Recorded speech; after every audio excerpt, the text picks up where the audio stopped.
আসসালামু আলাইকুম প্রিয় ইবিআইবাসী। 2-3 মিনিট লেট হয়েছে।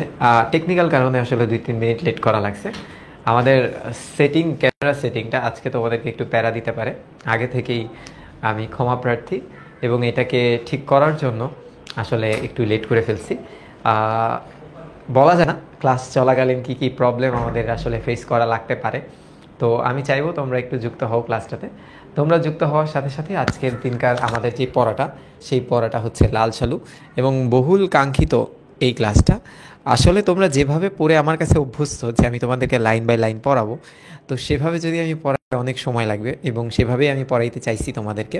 তো আসো তোমরা সবাই যুক্ত হও। তোমরা যুক্ত হলে আসলে বুঝতে পারবো যে সব কিছু ঠিকঠাক আছে কি না। তো আমি একটু দেখি সব কিছু ঠিকঠাক আছে কি না। আহ, এখানে আসতেছে না, এখন পর্যন্ত আসেনি তোমাদের কে ক্লাসে যুক্ত হয়েছে কি হয়নি। আমি একটু দেখি। ও মা গো মা, 41 জন যুক্ত হয়ে গেছে। আহ, আজকে ফোকাসে প্রবলেম হবে। হ্যাঁ, আমি আগে থেকে তোমাদেরকে একটু সাবধান করে দিই। তুমি একটু দেখো যে আমি যখন সামনে চলে আসব বা আমি যখন সরে যাব, তখন একটু ফোকাসে প্রবলেম হবে। এটার কারণ হচ্ছে আমাদের যে ক্যামেরা আছে সেই ক্যামেরার টাচটা কাজ করতেছিল না। ইভেন এখনও কাজ করতেছে না। আমরা ম্যানুয়ালি সেটিং করে ঠিক করে লাইভ ডেতে আসছি। তো এই কারণে এরকম হচ্ছে বা হবে। আশা করি তোমাদের খুব একটা প্রবলেম হবে না। তো তোমরা সবাই যখন যুক্ত হবা তখন আমরা পড়াটা শুরু করব। কথা হচ্ছে আমি লাইন বাই লাইনই পড়াবো। হুম। তোমাদের এই উপন্যাসটা দেখা যাক ট্রাই করি। কারণ তোমাদের বাংলা নতুন সিলেবাস দিয়ে দিছে এবং সে অনুসারেও আমাকে পড়াতে হবে। তো দেখা যেতে পারে যে এরকম যে আমি প্যারালালি সপ্তাহে ক্লাস একটু বেশি দিয়ে বাড়িয়ে আমি দুইটা জিনিসই তোমাদেরকে ঠিক করে পড়ায় দিব। যেহেতু সেকেন্ড পেপার আমাদের আজ দুইটা টপিক পড়তে হবে মাত্র। মূলত একটা টপিক, সেটা হচ্ছে বাক্য। তো বাক্য পড়লেই বাক্য শুদ্ধি টুদ্ধি একদম পড়া হয়ে যাবে। তো বাংলা সেকেন্ড পেপার আসলে আমাদের হয়ে যাবে। আর বাংলা ফার্স্ট পেপার আমার 1 মাস হলেই হয়। তাহলে দেখা যায় যে 1.5 মাসের ভিতরে টোটাল ইবিআইটা শেষ হয়ে যাবে এবং এই উপন্যাসটা আমরা টানতে পারবো। যতদিন মন চায় ততদিন টানতে পারবো, কারণ মার্চের আগে কোর্স শেষ করবো না বা আমাদের কোনো ইচ্ছাও নেই। কিন্তু এসএসসি এইচএসসি 25 ব্যাচ, তাদের জন্য আবার ফাইনাল রিভিশন শুরু করতে হবে। 26 ব্যাচ মার্চ পর্যন্ত আরামসে আমাদের সাথে থাকতে পারবা। এখন আসো। ভয়েস শোনা যাচ্ছে না, এটা আবার কেমন কথা রে? আসো। ভয়েস তো শোনা যাচ্ছে। হ্যাঁ, যায় তো। ওকে। হুম। আসো তাহলে। হ্যাঁ, আর একটা কথা কি, ধরো আমি যখন তোমাদেরকে লাল সালুটা পড়ানোটা শুরু করব, কেউ এটা বলবা না। হ্যাঁ, আমার একটা রিকোয়েস্ট, কেউ এটা বলবা না যে দ্রুত পড়ান। এটা বলবা না যে কি দ্রুত পড়ান। কারণ আমি আমার জানা মতে লাইন বাই লাইন উপন্যাসটা পড়ায় না কোনো কোর্সে পড়ানো হয় না। তো তোমরা যেহেতু আমার কাছে রিকোয়েস্ট করছো, হ্যাঁ, আমি সেই রিকোয়েস্টটা রাখতেই তোমাদের সামনে এই ক্লাসটা নিয়ে আসছি। তো তোমরাও আমার সাথে ওরকমই বিহেভ করবা যেরকম আমি তোমাদের সাথে করব। ঠিক আছে, এটা আমার রিকোয়েস্ট তোমাদের কাছে, কারণ এটা পড়তে সময় লাগবে, এটা তুমি বুঝতেই পারতেছো। তো আজকের যে ক্লাসটা, মূলত আজকের ক্লাসটা আমাদের কি নিয়ে আমি একটু বলি। আজকের ক্লাসটা হচ্ছে ইনিশিয়াল পার্টটা নিয়ে। হ্যাঁ, আজকের ক্লাস আমরা আলোচনা করব জাস্ট ইনিশিয়াল পার্টটা। এখন ইনিশিয়াল পার্ট বলতে কি বোঝায়? ইনিশিয়াল পার্ট, এই ইনিশিয়াল পার্ট বলতে আজ আমরা বোঝার চেষ্টা করব যে লাল সালু তো একটা উপন্যাস। হ্যাঁ, তো উপন্যাস কি, এটা পড়ার গুরুত্বটা কি, এই উপন্যাস বলতে আমরা একটু বোঝার চেষ্টা করব। তারপর এর গঠন আমরা একটু বোঝার চেষ্টা করব। ঠিক আছে, উপন্যাস গঠন এবং বাংলা সাহিত্যে উপন্যাসের যে ইতিহাস আছে ছোট করে আমরা সেটা বুঝবো। এই অংশটুকু যখন আমাদের হয়ে যাবে, তখন আমরা চলে যাব আমাদের কবি পরিচিতিতে। কবি পরিচিতি অর্থাৎ লাল সালুতে আমরা প্রবেশ করব। কবি পরিচিতি পড়ার পর আমরা চরিত্র পরিচিতি পড়ব। তো আজকের ক্লাসে এতগুলো টপিক আমার পড়ানোর ইচ্ছা। আমি চাইবো তোমরা আমার সাথে থাকবা এবং আমি তোমাদেরকে একটু বুঝাই দিব। ইনশাল্লাহ তোমরা সব কিছু বুঝতে পারবা। ঠিক আছে। তো এখন আহ, এখন আমরা একটু শুরু করি। তো শুরু করার আগে তোমাদের কাছে যদি একটা প্রশ্ন আমি ছেড়ে দেই, যে তোমরা কি আমাকে কেউ বলতে পারবা এই যে লাল সালু, হ্যাঁ, প্রথমত এখানে দুইটা শব্দ আছে, একটা হচ্ছে লাল, আরেকটা কি, আরেকটা হচ্ছে শালু। হ্যাঁ, একটা হচ্ছে লাল, আরেকটা হচ্ছে শালু। তো প্রথমত আমাকে এটা বলো তো, যে লাল মানে তো আমরা বুঝি যে লাল মানে হচ্ছে রং, হ্যাঁ, লাল একটা রঙের নাম। আর শালু বলতে কি বোঝায় তোমরা একটু বলো তো? আর শালু বলতে কি বোঝায়? আমি কমেন্ট দেখতে পাচ্ছি না স্ক্রিনে। শালু বলতে বিদ্রোহী নোটের রেজাল্ট আমি বের করে রাখছি, বাট পাবলিশ করিনি, কিন্তু আমাদের হচ্ছে টি শার্টগুলো এখন রিলিজ হওয়া শুরু করছে।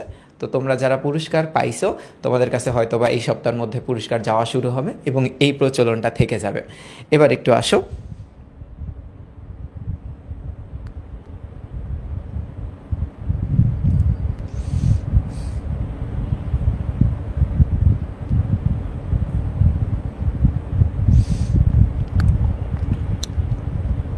ওকে, তাহলে আমি তোমাদেরকে একটু বলি।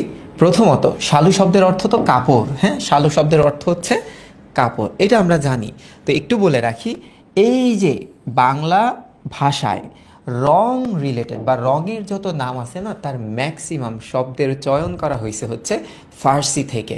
ম্যাক্সিমাম শব্দের চয়ন করা হয়েছে হচ্ছে ফার্সি ভাষা থেকে, ফার্সি ভাষা, হ্যাঁ, ফার্সি ভাষা থেকে। তাই আমরা বলতে পারি যে লাল শব্দটা হচ্ছে একটা ফার্সি শব্দ এবং শালু শব্দটা হচ্ছে একটা আরবি শব্দ। তো লাল শালু একটা মিশ্র শব্দ। লাল শালুটা কি? লাল শালু হচ্ছে একটা মিশ্র শব্দ। আরও অনেক কিছু জানার আছে এই লাল শালু রচনা থেকে। যে লাল শালু এটা কতটা বিখ্যাত সেটা যদি বলতে হয়, তাহলে বাংলাদেশের, টোটাল বাংলাদেশের বা বাংলা সিনেমার ইতিহাসে টপ 10 যদি লিস্ট করা হয়, তবে লাল শালু কিন্তু এই 10-এর ভিতরে একটা থাকবে।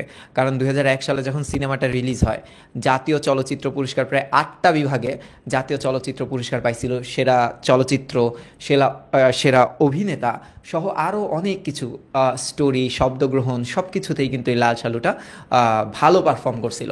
তো তোমরা যারা এখন লাল শালু দেখতেছো, তাদের কাছে মনে হতে পারে ভাই এটা তো কেমন আগেকালের গ্রাফিক্স, দেখতে ওরকম মজা নাই। কিন্তু 2001 সালের প্রেক্ষাপটে যদি তুমি চিন্তা করো, তানভীর মোকাম্মেল যেটা মানে চিত্রায়িত করে, সেটা একটু সময়ের সাথে আপডেটেড জিনিসই ছিল। তুমি আজ থেকে প্রায় 24 বছর আগের একটা সিনেমা দেখে যদি এখনকার ফিল নিতে চাও, তাহলে তো হবে না। সেই টাইম অনুসারে এটা খুব আপডেটেড একটা সিনেমা ছিল এবং তোমরা এখনও দেখতে পারো, মজা পাবে। অ্যাটলিস্ট অনেকে দেখছো এই সিনেমাটা এখন, ঠিক আছে? হ্যাঁ, ঠিক আছে। আরে মজিদ তো বিয়ে করছে 2বার, ঠিক আছে? তাহলে এই গল্পে মজিদ বানাবো কাকে? এই গল্পে মজিদ বানাবো হচ্ছে আমরা সানি ভাইকে, তাই না? না, সানি ভাই তো আসলে ভালো মানুষ, আমরা জাওয়াদকে মজিদ বানাইতে পারি, ঠিক আছে? এক সাইডে মৌসুমি, আরেক সাইডে ধরো সানি ভাই শাবানা, ঠিক আছে? রহিমা হচ্ছে শাবানা আর মৌসুমি হচ্ছে জমিলা। তো একটু পরে আমরা শুরু করব। এখন এই যে জিনিসগুলো আমি তোমাদেরকে পড়ালাম, এই পড়ানোর উদ্দেশ্য একটু পরে বুঝতে পারবা। প্রথমত আমাদের যে জিনিসটা বুঝতে হবে, সেই জিনিসটা হচ্ছে নোভেল কি। হ্যাঁ, নোভেল কি এইটা তোমরা যারা আমার সাথে এসএসসিতে বিবিআই কোর্সটাতে ছিলা বা আমার সাথে অনেক দিন ধরে আসো, তোমাদেরকে কিন্তু বারবার বলি যে আমাদের সাহিত্য জগৎটাকে আমরা 2 ভাগে ভাগ করতে পারি। কোন জগৎটাকে আমরা 2 ভাগে ভাগ করব? দেখো, আমি এই সাহিত্য জগৎটাকে, হ্যাঁ, সাহিত্য বিরক্ত বোধ করা যাবে না, কারণ তোমরা হয়তো জানো যে পড়ানোটা একটু টাফ এই বাংলা ইতিহাসগুলা, কিন্তু এগুলো পড়াই মূল রচনায় আমাদের যেতে হবে। তাহলে এই যে সাহিত্য, এই সাহিত্যটাকে আমরা 2 ভাগে ভাগ করতে পারি। 2 ভাগে ভাগ করতে পারি ইজিলি। কোন 2 ভাগে বলো তো? একটাকে আমরা ভাগ করতে পারি গদ্য, আরেকটাকে আমরা ভাগ করতে পারি পদ্যে, ঠিক আছে? তাহলে এখানে আমি লিখলাম, ধরো একটা হচ্ছে গদ্যাংশ, আরেকটা হচ্ছে পদ্য। এখন তোমাদেরকে আরও একটু বলি আমি, হ্যাঁ, একটু শোনো। সাহিত্য কাকে বলে? আমাদের দৈনন্দিন জীবনে যা ঘটে, আমাদের দৈনন্দিন জীবনে যা ঘটে তা যখন লেখা হয়, তা যখন লেখা হয় সেটাই সাহিত্য। নর্মাল লেখা হয়, তাই কি? তাই সাহিত্য। কোথায় ঘটে? আমাদের দৈনন্দিন জীবনে, আমাদের দৈনন্দিন দৈনন্দিন জীবনে, ঠিক আছে? আমাদের দৈনন্দিন জীবনে যা ঘটে সেটার নামই হচ্ছে সাহিত্য।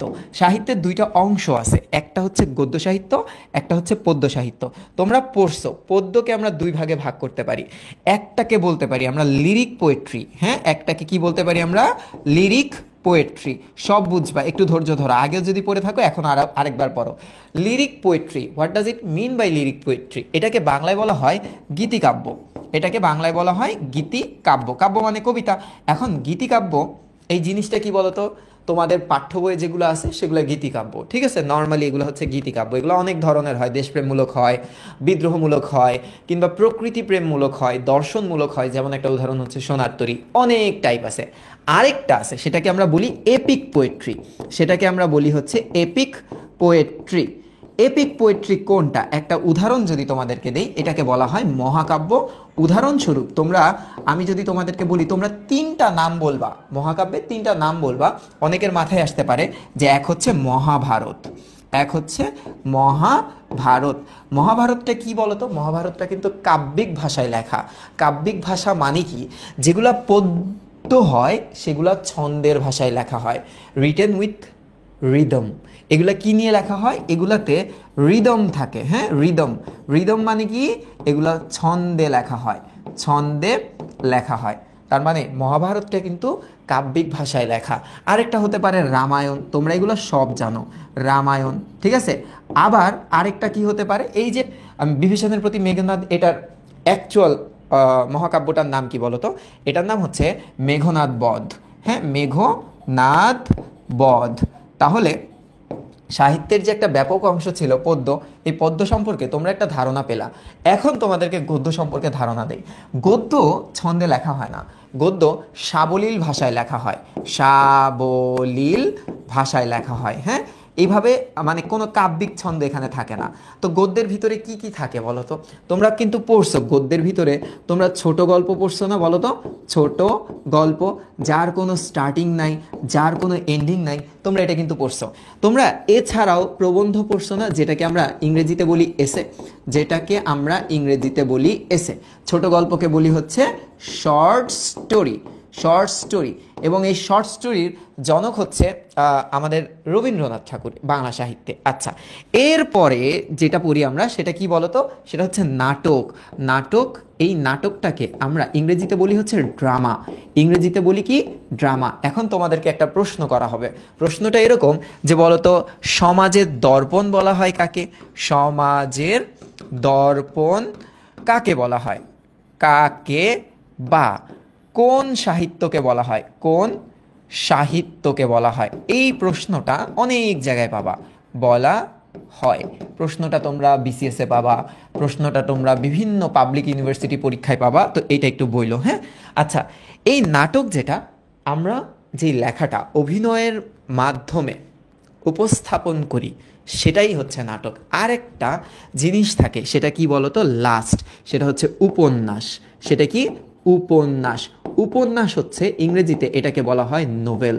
নোভেল মানে কি জানো? সাহিত্যের সর্ববৃহৎ অংশকে বলা হয় নোভেল। এটাকে বড় গল্পও বলা হয়, এটাকে বড় গল্প বলা হয়, বড় গল্প, ঠিক আছে? বড় গল্প এটাও বলা হয়। তাহলে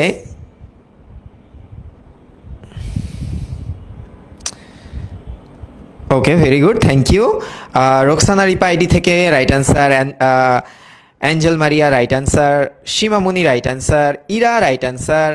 আচ্ছা, ওকে, রিজভি অনেক দিন পর ওকে খুঁজে পেলাম। আচ্ছা, নাটককে বলা হয়, তাহলে সমাজের দর্পণ বলা হয় নাটককে। এইটা একটু মনে রেখো, নাটককে। হ্যাঁ, সমাজের দর্পণ বলা হয় নাটককে। কেন দর্পণ বলা হয়? কারণ সমাজের যত ভুল ত্রুটি আছে এই নাটকের মাধ্যমে দর্শকরা কিন্তু এটা দেখতে পারে। হ্যাঁ, এটা কিন্তু দেখতে পারে। অনেক ধরনের নাটক হয়, যেমন হতে পারে কমেডি, হতে পারে ট্র্যাজেডি, হতে পারে ফার্স, হতে পারে। এই ফার্স যে নাটকটা, এটা তোমরা হয়তোবা জানো, প্রহসন। একটা নাটক হয় কমেডি, একটা হয় ফার্স বা প্রহসন। এটা হচ্ছে ব্যঙ্গাত্মক নাটক, যেমন বুড়ো শালিকের ঘাড়ে রো, একেই কি বলে সভ্যতা, এগুলোর নাম কিন্তু তোমরা শুনছো। এছাড়াও হতে পারে ট্র্যাজেডি নাটক হতে পারে। এই জিনিসগুলো আমরা পড়বো, আস্তে আস্তে পড়বো, ঠিক আছে? তো আজ আমাদের আলোচনার বিষয় ছিল উপন্যাস। তাহলে নোভেল কি বা উপন্যাস কি, এই প্রশ্নের উত্তরটা তোমরা কিভাবে দিবা? এই প্রশ্নের উত্তরটা তোমরা কিভাবে দিবা? এক ধরনের সাহিত্য আছে, এক ধরনের কি আছে বলতো? এক ধরনের সাহিত্য আছে, যেই সাহিত্যটাকে বলা হয় কথা সাহিত্য। যেই সাহিত্যটাকে বলা হয় কথা সাহিত্য। এবং কথা সাহিত্যে যে আর্টিস্ট থাকে তাকে বলা হয় কথা শিল্পী। তাহলে একটু বলতো, এই যে কথা সাহিত্য, কথা সাহিত্য, এই কথা সাহিত্য, হ্যাঁ, এই কথা সাহিত্য কোন এলিমেন্টগুলা, সাহিত্যের কোন এলিমেন্টগুলা নিয়ে গঠিত। এই যে দেখো সাহিত্যের এলিমেন্টগুলোতে এইগুলো আমরা পাইলাম। তো কথা সাহিত্য যদি আমি বলি যে ওটাকে আমি কথা সাহিত্যের অন্তর্ভুক্ত করতে চাই, তাহলে সেটা কোনগুলা নিয়ে হবে আমি তোমাকে বলে রাখি। এক হচ্ছে গল্প আর উপন্যাস।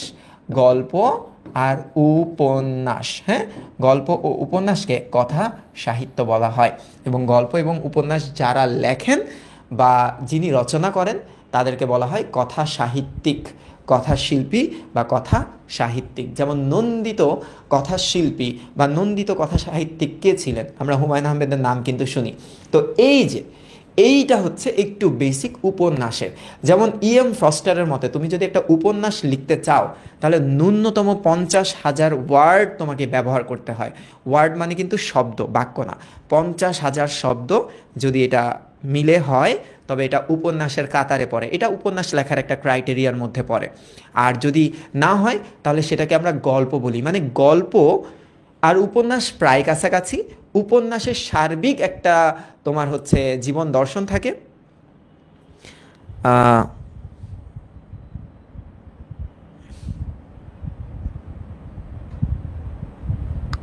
ওকে, তোমরা একটু যুক্ত হও।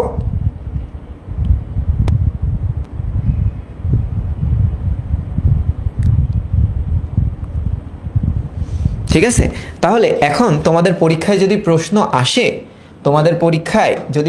আসে, উপন্যাস কাকে বলে, উপন্যাস কাকে বলে, কাকে বলে, হ্যাঁ আসতে পারে, গঠন থেকে প্রশ্ন হয়। যদি প্রশ্নটা আসে উপন্যাস কাকে বলে, তাহলে সিম্পলি তোমাদের অ্যান্সারটা কি হবে আমি একটু তোমাদের কমেন্ট পড়ি। হ্যাঁ, আমি একটু তোমাদের কমেন্ট পড়ি, দাঁড়াও। আমি একটু তোমাদের কমেন্ট পড়ি।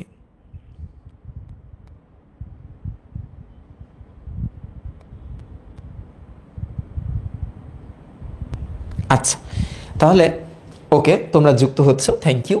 দেখো আমি তোমাকে বলি, প্রথমত কন্ডিশনটা হবে যা গদ্যে রচিত। হ্যাঁ, যা গদ্যে রচিত, যা দীর্ঘ, হ্যাঁ যা দীর্ঘ, যা লেখকের, দেখো কিন্তু লেখকের জীবন দর্শন, জীবন দর্শন, হ্যাঁ জীবন দর্শন ও জীবন নানুভূতির, হ্যাঁ জীবনানুভূতির সংমিশ্রণে, সংমিশ্রণে বাস্তব কাহিনী অবলম্বনে, বাস্তব কাহিনী অবলম্বনে রচনা করা হয়, অবলম্বনে রচনা করা হয়, তাকেই কি বলি, তাকেই উপন্যাস বলি। এই অংশটা আমি নিজের ভাষায় তোমাদেরকে লিখে দিলাম, আবারও বলতেছি। হ্যাঁ, যা গদ্যে রচিত, তার মানে এটা কি হবে, সাবলীল ভাষায় হবে। এটা কিন্তু কি ভাষায় হবে, একটু লিখি, এটা হবে সাবলীল ভাষায়, এটা কোনো কাব্যিক ভাষায় হবে না, সাবলীল ভাষায়। হ্যাঁ, আচ্ছা, যা কি হবে, যা হবে দীর্ঘ। তাহলে ইএম ফ্রস্টার নামক একজন খুব বিখ্যাত রাইটার ছিল বা সাহিত্যিক ছিল, তার মতে ন্যূনতম 50,000 ওয়ার্ড, এইটা কিন্তু স্ট্যান্ডার্ড না, সে বলছে তার মতবাদ এটা দীর্ঘ হবে, যা লেখকের জীবন দর্শন, অর্থাৎ লেখকের যে মতবাদ জীবন নিয়ে, হ্যাঁ তার যে দৃষ্টিভঙ্গি, তার যে দৃষ্টিভঙ্গি একটু ভালো মতো খেয়াল করি আমরা। হ্যাঁ, তার কারণ রচনাটা তো অনেক মজার। তার যে দৃষ্টিভঙ্গি এবং তার যে জীবন অনুভূতি, জীবন নিয়ে তার যে অনুভূতি সংমিশ্রণে সেটা কি বাস্তব কাহিনী। বাস্তব কাহিনী কিন্তু সেটা অনেক ক্ষেত্রে প্রতীকী অর্থে, হ্যাঁ সেটা অনেক ক্ষেত্রে প্রতীকী অর্থে ব্যবহার করা হয়, প্রতীক অর্থে, প্রতীক অর্থে বা প্রতীকী অর্থে ব্যবহার করা হয়, অবলম্বনে রচনা করা হয়, তাকেই কি বলা হয়, তাকেই বলা হয় উপন্যাস। এবং উপন্যাস শব্দটাকে যদি কখনো তোমরা, আমার বিশ্বাস তোমরা এটা কখনো ভাঙবা না, কিন্তু যদি ভেঙে পড়ো তাহলে লেখাপড়াটা আরও ভালো হয়। উপন্যাসকে যদি আমরা বিশ্লেষণ করি, উপন্যাস, হ্যাঁ এইটাকে যদি আমরা ভাঙাই, এই যে এই শব্দটা, তাহলে আমরা কয়েকটা জিনিস পাবো। হ্যাঁ, সেই জিনিসটা পাবো হচ্ছে ফার্স্টে আমরা পাবো উপ, হ্যাঁ তারপরে আমরা পাবো উপযোগনী। উপযোগনী যোগ একটা ধাতু পাবো, এটার নাম হচ্ছে অস। এটার নাম কি? অস। এবং এই ধাতুটা তোমাদেরকে কোনো একটা সময়, কোনো একটা ক্লাসে, কোনো একটা ব্যাকরণ ক্লাসে একটা টপিকের নাম ভাঙানোর সময় এই অস ধাতুটা আমরা পাইছিলাম। তোমরা কি আমাকে বলতে পারো যে কোন টপিকটা ভাঙালে এই অস ধাতুটা পাওয়া যায় তোমাদের সিলেবাসে? অস যোগ অ, অস যোগ অ। এই অটা হচ্ছে কৃত প্রত্যয়। এই অটা কি? কৃত প্রত্যয়। এবং এই অসটা হচ্ছে একটা ধাতু। এই ধাতুটা আমরা পাইছিলাম যখন আমরা সমাস পড়তেছিলাম। তোমাদেরকে খেয়াল আছে? যখন আমরা সমাস পড়তেছিলাম, মনে আছে? সমাস, এই সমাস শব্দটাকে বিশ্লেষণ করলে আমরা পাচ্ছিলাম সম যোগ অস, অস, হ্যাঁ, এই ধাতুটা পাচ্ছিলাম, যোগ অ, যোগ অ। এই সম মানে কি পড়ছিলাম আমরা? হওয়া, একত্র, হ্যাঁ। আর এটা কি? হওয়া। একসাথে সব ভাব যখন নিজেদের মধ্যে মিলে, ভাবের একটা মিলন হয়। কিসের ভাবের মিলন? এই যেখানে আমরা দেখতে পাচ্ছি জীবন দর্শন হতে পারে, জীবন অনুভূতির একটা মিলন ঘটে, একটা সংমিশ্রণে যে রচনাটা হয়, সেটাই কিন্তু আমাদের এই উপন্যাসটা। তাহলে এটা ছিল উপন্যাসের সংজ্ঞা, ব্যাখ্যা বা বিশ্লেষণ। এতটুকু তো বুঝছো? ভেরি গুড, তোমাদের মনে আছে? আচ্ছা, সাদিয়া, সীমা, স্বপ্ন, হিমি, তারপরে নুজহাত, ভেরি গুড। আহারে, আমি তো তোমাদের বেশি আন্ডারস্টিমেট করে ফেলছিলাম। আচ্ছা, তাহলে হ্যাঁ, এইবার আসো আমি তোমাদেরকে একটু পড়াই যে এখানে আসি। হ্যাঁ, এইটা হচ্ছে একটা ইতিহাস। এইটা কি? উপন্যাস রচনার ইতিহাস। একটু পড়াবো, বেশি না। এটা হচ্ছে আমাদের উপন্যাস, উপন্যাস, তারপরে বইয়ে চলে যাব। হ্যাঁ, উপন্যাস রচনার ইতিহাস, ইতিহাস। এখানে একটু দেখো, উপন্যাস রচনার ইতিহাস, তারপরে বুঝাবো। হ্যাঁ, মানে যদি বিয়ে বিষয়ক উপদেষ্টা লাগে তাহলে please call me, I am free. I can be a great উপদেষ্টা, adviser of marriage, and yeah, I am ready to work. আমাকে যদি বিয়ে বিষয়ক উপদেষ্টা বানানো হয় তাহলে তোমাদের আসলে জীবনের অনেক দুঃখ, তারপরে গ্লানি, এগুলা ঘুচে যাবে। এবং আমি সেই ভরসা তোমাদেরকে দিচ্ছি যে বয়স যখন ফার্স্ট ইয়ারেই তোমরা উঠে যাবা তখনই তোমাদের বিয়ে হয়ে যাবে এবং তোমরা আসলে দিন দুনিয়ায় আরও একটু মনোযোগী হবা। তো আমাকে এই ব্যাপারটাতে তোমরা ভাবতে পারো। তো এখন আমরা দেখব যে মজিদের আসলে কিভাবে দুইটা বিয়ে হলো এবং মজিদেরকে যে সব থেকে বেশি সাপোর্ট করছে, হ্যাঁ, খালেক ব্যাপারী, তারও দুইটা বিয়ে হয়েছে। এবং আমাদের যে দুদু মিয়া আছে, সেই দুদু মিয়া আসলে কে ছিল, আজকে আমরা এটার খোলাসা করব। ঠিক আছে, একটু অপেক্ষা করো। প্রথমত আমরা যদি একটু দেখি অ্যাটেম্পট, হ্যাঁ, আমরা যদি একটু অ্যাটেম্পটের দিকে তাকাই, হ্যাঁ, বানান ভুল হলে আমাকে ঠিক করে দিও। আমরা যদি একটু অ্যাটেম্পটের দিকে তাকাই, অ্যাটেম্প মানে কি? চেষ্টা। অ্যাটেম্প মানে কি? চেষ্টা, হ্যাঁ, চেষ্টা। যে সর্বপ্রথম উপন্যাস লেখার চেষ্টা যারা করেন, উপন্যাস লেখার চেষ্টা, হ্যাঁ, হারপিক। আমার কাছে আসলে হারপিক নেই, আমার কাছে গ্লাস ক্লিনার আছে। হ্যাঁ, আমার কাছে গ্লাস ক্লিনার আছে। এই যে গ্লাস ক্লিনার দেখো উঠতেছে। তো প্লিজ আমার সাথে একটু বুঝে শুনে কথা বলো, কারণ আমি আজকে গ্লাস ক্লিনার দিয়ে দাঁড়াইছি। হ্যাঁ, একদম একদম পরিষ্কার করে দিব তোমাদেরকে। এবার আসো, এবার একটু খেয়াল করো, একটু ইতিহাসটা আমরা পড়ার চেষ্টা করি। হ্যাঁ, নর্মালি তোমাদেরকে যদি বলা হয় একটু দেখো তো যে বাংলা সাহিত্যের, তোমাদেরকে বললাম যে বাংলা সাহিত্যের, সাহিত্যের, হ্যাঁ, সর্বপ্রথম, সর্বপ্রথম মহামানবের নাম কি? আমি জানি তখন তুমি আমার নামই নিবা। আচ্ছা, এই প্রশ্নটা আমি করবই না। সর্বপ্রথম উপন্যাসের নাম কি? সর্বপ্রথম উপন্যাস, এই প্রশ্নটা আমি তোমাদের সবার কাছে করলাম। তোমরা যারা সাহিত্যের রূপরীতি পড়ছো তোমরা এটার অ্যান্সারটা খুব সাবলীলভাবে দিতে পারবা। কিন্তু প্রশ্নটা যদি এভাবে না করে আমি বলতাম যে সার্থক উপন্যাসের নাম কি, সার্থক উপন্যাস, তখন তোমাদের অ্যান্সার কেমন হতো বা কি হতো বা কে রচনা করেন, তখন তোমরা কি অ্যান্সার দিতা বলো?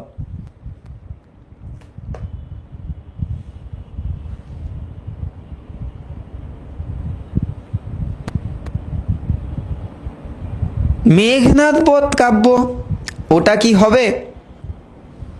হ্যাঁ, আচ্ছা, তাহলে একটু আমি তোমাদেরকে অ্যাটেম্প থেকে নিয়ে আসি, হ্যাঁ, যে অ্যাটেম্প প্রথম চেষ্টা কে নেয়। কারণ বাংলা সাহিত্যে আমরা যেটা দেখি যে নাটক মাইকেল মধুসূদন দত্তের মাধ্যমে নাটকের সেক্টরটা অনেক বড় একটা পর্যায়ে চলে যায়, সেটাও আবার 1859 সালের দিকে, হ্যাঁ 59 সালের দিকে যখন আমরা শর্মিষ্ঠা নাটকটা দেখি। তারপরে যেটা দেখলাম যে বাংলা সাহিত্যে উপন্যাসটাও প্রায় নতুন, বেশি দিন আগের কথা না, ছোট গল্প সব থেকে নতুন। কিন্তু উপন্যাসের দিকে যদি আমরা তাকাই যে 1858 সাল পর্যন্ত আমাদের কোনো মৌলিক উপন্যাস ছিল না, মৌলিক কি আমাদের কোনো উপন্যাসই ছিল না, আমরা অন্য ভাষার উপন্যাস পড়তাম অথবা অনুবাদ পড়তাম। তো ঘটনাটা হচ্ছে প্রথম কারা অ্যাটেম্প্ট নিল আমাদের সেটা জানতে হয়। তো এখানে একটু বলি, এখানে একজনের নাম দেওয়া, তার নাম হচ্ছে ভবানীচরণ বন্দ্যোপাধ্যায়।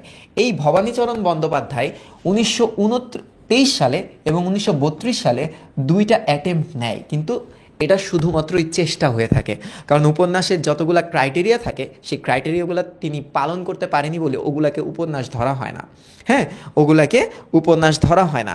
যার ভিতরে একটা হচ্ছে, আমি যদি তোমাকে বলি কলিকাতা, এখন কলিকাতা শুনলেই তোমাদের মাথায় চলে আসে কলিকাতা হারবাল মনে হয়। আরে না, কলিকাতা হারবালের কথা বলতেছি না, ঠিক আছে, এর দুষ্টু যাওয়ার তো এগুলোই ভাবে খালি। তো এইটা হচ্ছে কলিকাতা, কলিকাতা কমলালয়, কমলালয়, হ্যাঁ কমলালয়, সরি কমলালয়, এইটা একটা গ্রন্থ যেটা তিনি চাইছিল উপন্যাসের মতো করে লিখতে, বাট হয়নি এটা। আরেকটা হচ্ছে নববিবি বিলাস, নববিবি বিলাস। তো বাংলা সাহিত্যে সর্বপ্রথম এই দুইটা হচ্ছে অ্যাটেম্প্ট আমরা ধরতে পারি যে কেউ উপন্যাস লেখার অ্যাটেম্প্ট নিছে, কেউ উপন্যাস লেখার অ্যাটেম্প্ট নিছে, ঠিক আছে। এরপরে হ্যানা ক্যাথরিন ম্যালেন্স 1852 সালে প্রথম, এটা প্রথম তো না, দ্বিতীয়বারের মতো আবার অ্যাটেম্প্ট নেয় যে বাংলা সাহিত্যে একটা উপন্যাস হয়তোবা লেখা যেতে পারে। তো সেটার নাম তিনি দেয় হচ্ছে ফুলমণি ও করুণার বিবরণ, ফুলমণি ও করুণার বিবরণ। তাহলে এইখানে এটা কিন্তু পুরাটাই একটা, ফুলমণি, হ্যাঁ ফুলমণি ও করুণার বিবরণ, এটা কিন্তু একটা, হ্যাঁ দুইটা না, বিবরণ। এই অ্যাটেম্পটা নেয়, এবং এই অ্যাটেম্পটা নেয় কত সালে দেখো, 1852 সালে। আমাদের প্রথম যে উপন্যাসটা আসে বাংলা সাহিত্যে সেটা কিন্তু আসে 1858 সালে, প্রায় কাছাকাছি বছর। এইবার একটু দেখো বাংলা সাহিত্যের প্রথম উপন্যাস, যেটা আমি তোমাদের কাছে প্রশ্ন করছিলাম, তোমরা কি এটার অ্যান্সার দিছো?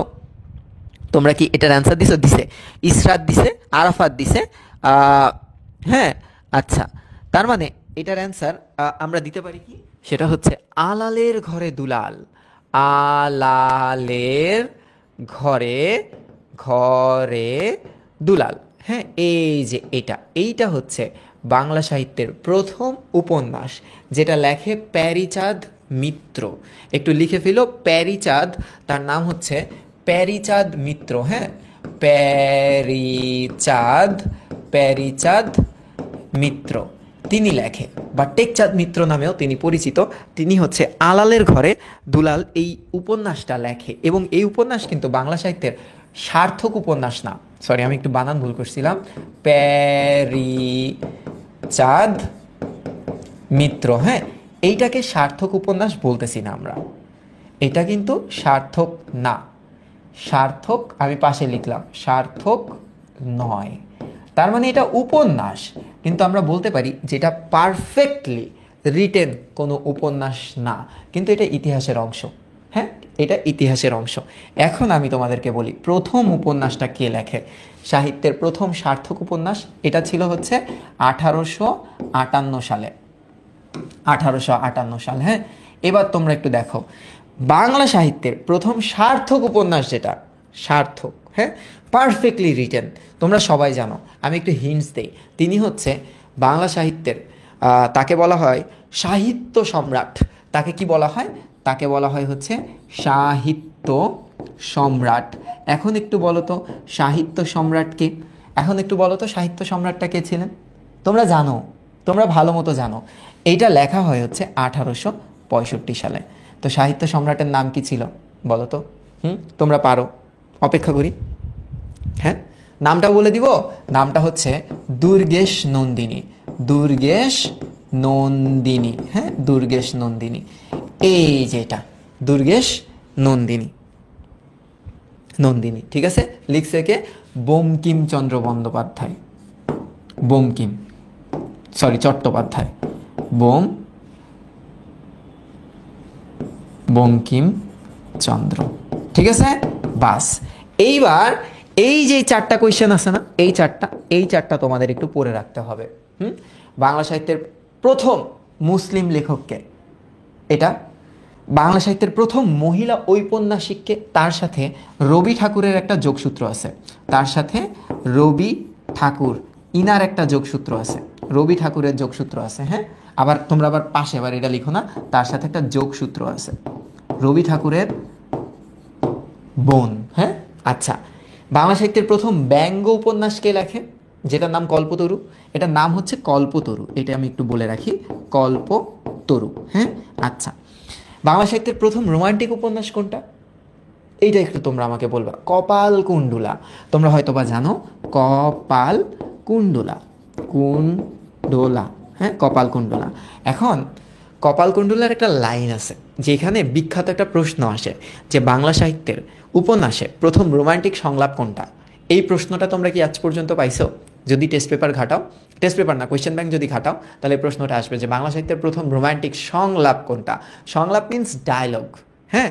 তো রোমান্টিক সংলাপ প্রথম রোমান্টিক উপন্যাস থেকেই তো আসবে, এবং সেটা কপালকুণ্ডলা। এবং এই কপালকুণ্ডলা যে লাইনটাকে আমরা রোমান্টিক সংলাপ হিসেবে ধরি সেটা হচ্ছে পথিক তুমি পথ হারাইছো। এখন তুমি এটা দেখে তোমরা অনেকে দুষ্টু যারা আছে তারা বলতে পারো ভাই এখানে তো রোমান্টিসিজমের কিছু নাই। আচ্ছা, কিছু থাকা লাগবে না, তুই এটা মাথায় রাখিস যে প্রথম রোমান্টিক সংলাপ হচ্ছে পথিক তুমি পথ হারাইছো। আর কপালকুণ্ডলা এটা প্রকাশিত হয়েছিল 1866 সালে। এটাও বঙ্কিমচন্দ্র চট্টোপাধ্যায়ের একটা উপন্যাস, 1866 সালে, হ্যাঁ। লেখেন হচ্ছে আমাদের সাহিত্য সম্রাট। আরেকটা জিনিস মনে রেখো, বঙ্কিমচন্দ্র চট্টোপাধ্যায়ের টোটাল উপন্যাস সংখ্যা যদি আমরা ধরি 14টা আছে বাংলা, একটা রাজমোহনস ওয়াইফ, আরেক বেটার বউ, রাজমোহনস ওয়াইফ, এটা ইংরেজি, তাহলে হলো 15টা। আর যদি রবীন্দ্রনাথ ঠাকুরের ক্ষেত্রে দেখি এটা 13টা, হ্যাঁ। এটা একটু মনে রেখো।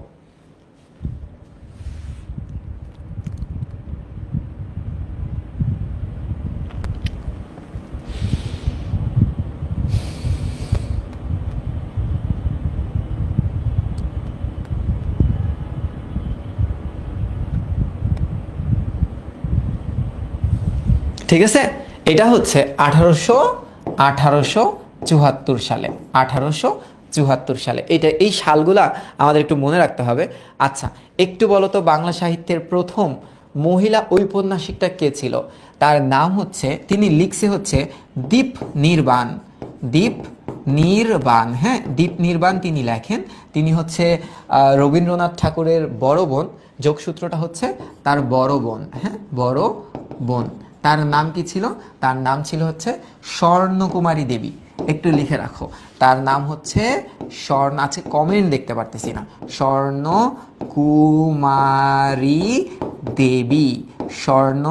দেবী। তিনি লেখেন হচ্ছে দীপ নির্বাণ, একটু মনে রেখো, হ্যাঁ দীপ নির্বাণ। আর সালটা যারা লিখতে চাও তারা লিখে রেখো 1876 সাল, 1800। আর এটা অনেকে রাইট আনসার দিছো, সেটা হচ্ছে মীর মোশাররফ, হ্যাঁ মীর মোশাররফ হোসেন,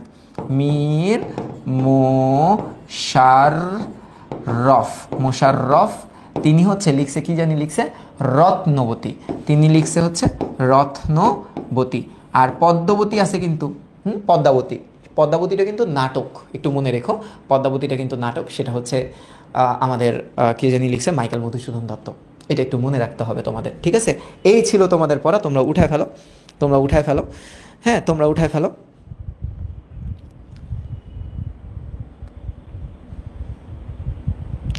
তোমরা কোনোটা বাদ গেছে?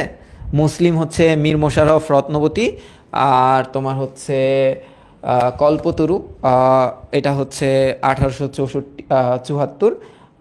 হ্যাঁ এটা বাদ গেছে, এটা হচ্ছে ইন্দ্রনাথ বন্দ্যোপাধ্যায়, ইনি লিখছে হচ্ছে, তার নাম হচ্ছে ইন্দ্রনাথ, হ্যাঁ বন্দ্যোপাধ্যায়। এই ইনফরমেশনগুলো একটু কালেক্ট করে রেখো, বন্দ্যোপাধ্যায়। এই তো শেষ। ঠিক আছে, এটা হচ্ছে একটা ইতিহাস তোমাদেরকে বললাম।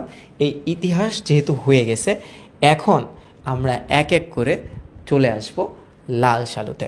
এক এক করে আমরা এখন লাল সালুতে আসব, এবং এই যে বই তোমরা যেভাবে পড়তে চাইছো আমার কাছে, আমি ঠিক সেভাবেই তোমাদের সামনে উপস্থাপন করতেছি। ঠিক আছে, দেখো এই যে বই না, তোমরা লাইন বাই লাইন বোঝার চেষ্টা করছো আমার কাছে, তা আমি তোমাদেরকে সেই লাইন বাই লাইনই বোঝানোর চেষ্টা করবো এবার। ঠিক আছে, তোমরা কি একটু রেডি? তোমরা কি একটু রেডি আছো বলো তো? কমেন্টও আসে না, কমেন্ট আবার ইয়েও হয় না, কি বলে এটারে, আপডেটও হয় না।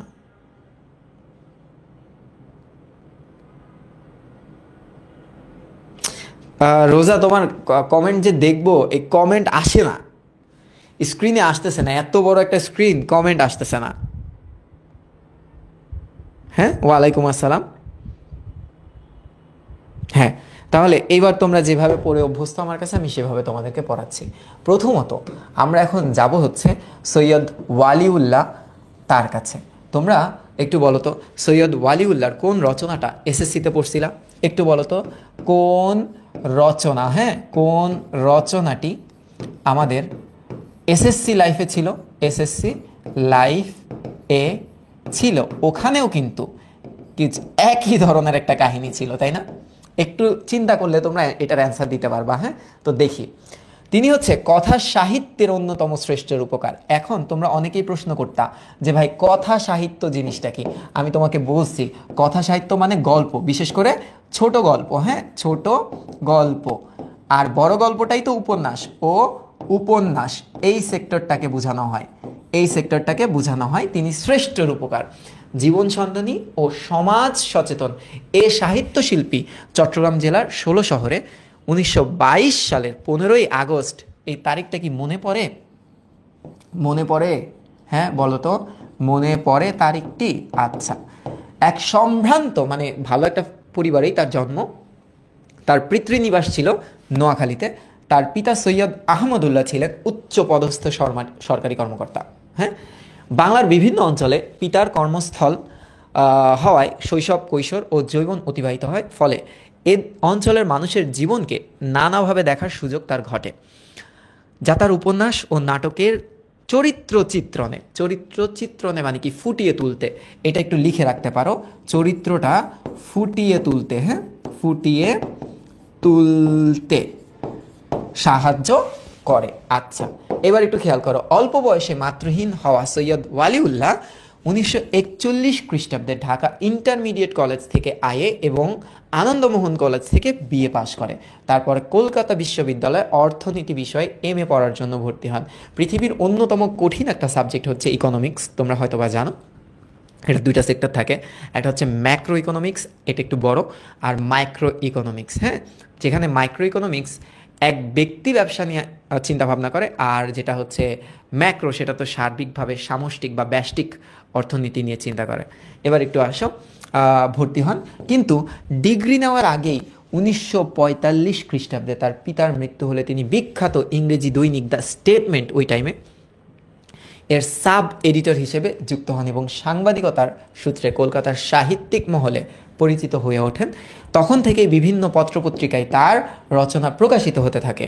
১৯৪৭ সাল অর্থাৎ দেশভাগ হওয়ার সময় তিনি ঢাকায় এসে বেতার কেন্দ্রের সহকারী বার্তা সম্পাদক হিসেবে যোগদান করে। বার্তা সম্পাদক মানে বুঝো, এই যে খবর পড়ে না, হ্যাঁ, হিসেবে যোগদান করে এবং ১৯৫০ সালে করাচি বেতার কেন্দ্রের বার্তা সম্পাদক নিযুক্ত হন। এরপর তিনি কূটনৈতিক দায়িত্বে নয়াদিল্লি, ঢাকা, সিডনি, করাচি, জাকার্তা, বলো তো জাকার্তা কোন দেশে?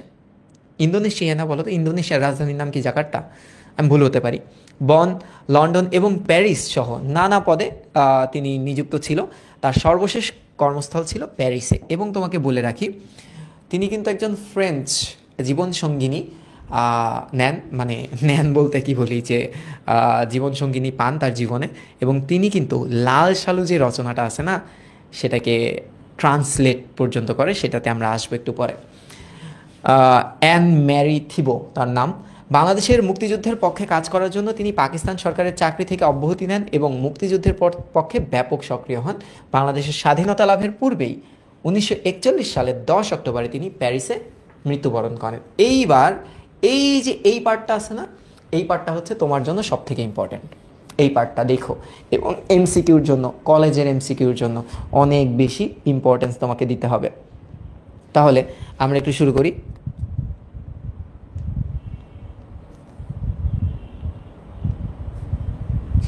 আমরা একটু শুরু করলাম। হ্যাঁ, দেখো, সৈয়দ ওয়ালিউল্লাহর সাহিত্যকর্ম সমগ্র বাংলাদেশ সাহিত্যে বিশেষ মর্যাদার অধিকারী, এবং কবি আহসান হাবীব লাল সালু উপন্যাসটাকে কোনো মুসলিম কর্তৃক লেখা, হ্যাঁ, বাংলা সাহিত্যের শ্রেষ্ঠ উপন্যাস হিসেবে কিন্তু গণ্য করছিল। তার মানে তিনি কিন্তু আসলে খুবই একটা গণ্যমান্য ব্যক্তি এই সাহিত্যের জগতে। দেখো, ব্যক্তি ও সমাজের ভেতর ও বাইরের সূক্ষ্ম গভীর রহস্য উদ্ঘাটনের বিরল কৃতিত্ব তার ছিল। তার কারণ তিনি হচ্ছে জীবন দর্শন এবং অভিজ্ঞতা, এই দুইটা বিষয়কে প্রচুর পরিমাণে প্রায়োরিটাইজ করছে তার লেখালেখিকে। এবার একটু দেখো কি বলতেছে।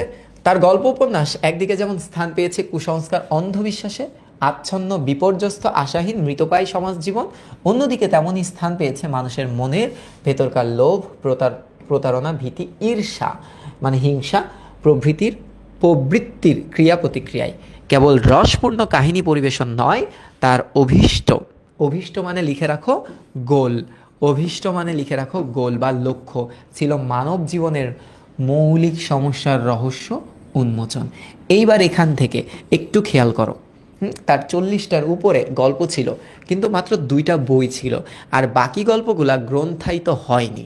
তার ভিতরে দেখো একটু খেয়াল করো, এক হচ্ছে নয়নচারা, আরেকটা হচ্ছে 2 তীর ও অন্যান্য গল্প। এই দুইটা হচ্ছে তার গল্প গ্রন্থ বা গল্পের বই। এইটা একটু মনে রাখবা, যা দাগাচ্ছি গল্পের বই। হ্যাঁ, একটু খেয়াল করো, এখানে একটা স্লাইড তোমাদের জন্য রেডি করা আছে। হ্যাঁ, তোমরা যদি পড়ো আর কি, এই অংশটা তোমাদের জন্য রেডি করা আছে। দেখো এখানে খেয়াল করো, নয়নচারা গল্পটি কথা সাহিত্যিক সৈয়দ ওয়ালিউল্লাহর সাহিত্য সাধনার সূচনা পর্বের, নয়নচারা সূচনা পর্ব মানে একদম স্টার্টিংয়ের, হ্যাঁ, তার লাইফটা যখন সাহিত্যে শুরু হয় তখন এটার পরেই কিন্তু তিনি লাল সালু উপন্যাসটা রচনা করেন। একটু মনে রেখো, এটার পরেই, হ্যাঁ, এটার পরেই তিনি লাল সালু রচনা উপন্যাস মানে কি বলি লাল সালু উপন্যাসটা রচনা করে। এটার পরে, এটার ঠিক পরেই, হ্যাঁ, ঠিক পরেই লাল সালুটা রচনা করে। একটু খেয়াল করো, দ্বিতীয় বিশ্বযুদ্ধকালীন দুর্ভিক্ষের প্রেক্ষাপটে সমাজের অন্তর্বাস্তবতা মানে ভিতরের যে বাস্তবতা সমাজের, আমরা তো সমাজের ভিতরের বাস্তবতা অনেকেই বুঝতে পারি না, ভিতরের বাস্তবতা উন্মোচনে গল্পটি রচিত। তার ছোট গল্পের সংখ্যা সাকুল্যে মানে গুণে 49টা, ঠিক আছে। এর মধ্যে নয়নচারা, এটা যে গল্পের বই, এই গল্পের বইটা যদি তোমরা কেনো তাহলে 8টা ছোট গল্প পাবা এটার মধ্যে। আর 2 তীর এবং অন্যান্য গল্প যে বইটা, এই গল্প গ্রন্থে রয়েছে কয়টা? 9টি। তার মানে 8 আর 9 করলে হয় 17টা। আর বাকি প্রায় 32টা, এটা কিন্তু কোনো বইতে নাই, এগুলো আলাদা আলাদা করে পেপার পত্রিকায় ছাপানো হতো। তাহলে একটু দেখো, অগ্রন্থিত সৈয়দ ওয়ালিউল্লাহ সমাজ মনস্ক একজন লেখক ছিল, সমাজকেন্দ্রিক তার লেখালেখিগুলো আসতো। তিনি 2টি বিষয়কে বেশি গুরুত্ব দেন, একটু খেয়াল করো তার লেখালেখিতে। এক হচ্ছে অভিজ্ঞতাটা মানে কি? এক্সপেরিয়েন্স, হ্যাঁ, এক্সপেরিয়েন্স, এবং মানে তার লাইফের যত এক্সপিরিয়েন্স আছে এটাকে তিনি গুরুত্ব দিতেন। আর একটা হচ্ছে মনোজগৎ বা মানুষের যে সাইকোলজিটা ছিল, সেই সাইকোলজি নিয়ে কিন্তু তিনি লিখত। কোলজি, এইটাই তো বানান না, নাকি এইচ মনে হয় নাই? আচ্ছা, যাই হোক, এখন একটু আসো, এটা তো গেল আমাদের গল্প গ্রন্থ। হ্যাঁ, এরপরে যে কয়েকটা নাম দেওয়া দেখো, এক হচ্ছে লাল সালু, আরেকটা হচ্ছে চাঁদের অমাবস্যা এবং কাদো নদী কাদো, এগুলো হচ্ছে তার উপন্যাস। তাহলে আমরা কয়টা উপন্যাসের নাম পেলাম? আমরা উপন্যাসের নাম পেলাম হচ্ছে 3টা উপন্যাস। হ্যাঁ, 3টা উপন্যাস। একটু খেয়াল করো, আমরা কয়টা গল্প গ্রন্থের নাম পেলাম? আমরা 2টা গল্প গ্রন্থের নাম পেলাম, 2টা গল্প গ্রন্থ। তাহলে একটু আসো, এবার আমরা একটু এই উপন্যাসগুলো একটু জেনে আসি। হ্যাঁ, উপন্যাসগুলো একটু জেনে আসি, এগুলো জানানো থাকে না। তাহলে লাল সালু, এই যে দেখো, চাঁদের অমাবস্যা আর কাদো নদী কাদো, এইটা একটু বুঝাই নেই, কারণ লাল সালু সম্পর্কেই তো পুরা লেকচারটা, তো ওটাকে আমি সাইডে রাখছি। হ্যাঁ, দেখো, ঔপনিবেশিকতার নাগপাল থেকে সদ্য বের হয়ে আসা গ্রামীণ সামন্ততান্ত্রিক যে সমাজ ব্যবস্থা, আগে আমরা সামন্তবাদী ছিলাম, মানে ব্যবস্থাটা চলতো, এটা হচ্ছে একটা মাতব্বর থাকতো, মানে জমিদার থাকতো, তার আন্ডারে অনেকগুলো ছোট ছোট গ্রাম থাকতো এবং সে ওখানে লিড করত। এখন কি বলতেছে, যে সমাজ ব্যবস্থা ধনতান্ত্রিক অর্থনীতির শিকলে শৃঙ্খলিত ছিল, অবরুদ্ধ যে সমাজ, সেই সমাজের মানুষের ভেতরকার নানা মনস্তাত্ত্বিক দ্বন্দ্ব এবং সংকটকে লেখক এই উপন্যাসে দেখায়। ঠিক আছে, নর্মাল একটা উপন্যাস, কিন্তু কাহিনীটা কিন্তু একদম মনে গেঁথে যাওয়ার মতো। হ্যাঁ, আচ্ছা, এখানে যে ক্যারেক্টারটা, সে ক্যারেক্টারটা একটু মনে রাখবা, আরএফ আলী। যদি প্রশ্ন আসে যে আরএফ আলী, একটু খেয়াল করো। হ্যাঁ, আরএফ আলী কার সৃষ্ট চরিত্র, এই প্রশ্নটা আসবে। হ্যাঁ, কার সৃষ্ট চরিত্র, তাহলে চরিত্র, তখন তোমরা কি অ্যান্সার দিবা? সৈয়দ ওয়ালিউল্লাহ। এবং কোন রচনার এটা? এটা হচ্ছে চাঁদের অমাবস্যা। আরেকটা আছে, সেটা হচ্ছে কাদো নদী কাদো। তো নামের সাথেই তুমি বুঝতে পারতেছো নদী আছে। এবং নদীর কান্না মানে কি? নদীর কান্না মানে যখন নদী সব থেকে বেশি হাস্যোজ্জ্বল, এর রূপক অর্থে যদিও বুঝাচ্ছি, থাকে কখন? যখন তার কানায় কানায় দুই কুল বা তার কুল একদম পরিপূর্ণ থাকে পানিতে, সেটা একদম হাস্যোজ্জ্বল নদী হিসেবে ধরতে পারি। আর কাদো নদী কাদো বলতে তোমরা কি বুঝতেছো নর্মালি? যখন সেটা মৃতপ্রায় কোনো নদীকে বোঝায়। তাহলে একটু দেখো, 1968 সালে সৈয়দ ওয়ালিউল্লাহ রচিত চেতনা প্রবাহ রীতির একটি উপন্যাস, এটি মৃতপ্রায় নদীর চারপাশের অবস্থা এবং মানুষের যে জীবন ব্যবস্থা সেটা নিয়ে লেখা। এটাকে আবার পদ্মা নদীর মাঝির সাথে মিলায় না, ওইটাও কিন্তু পদ্মার পারে মানুষদের জীবন ব্যবস্থা নিয়েই তুলে ধরা হয়। এখন একটু দেখো, এই চরিত্রগুলোর ভিতরে ছিল হচ্ছে মোস্তফা খোদেজা। এই উপন্যাসে জীবনবাদী চেতনার প্রতীক হচ্ছে এই যে নদী, জীবনবাদী চেতনার প্রতীক হচ্ছে নদী। তাহলে দুইটা উপন্যাস সম্পর্কে আমরা বুঝে গেছি। এবার আসো লাল সালু। এবার একটু আসো লাল সালুটা কেন ইম্পর্টেন্ট, হ্যাঁ, তার সাহিত্য রচনায়। তো একটু খেয়াল করো, ইম্পর্টেন্টের কারণ আছে।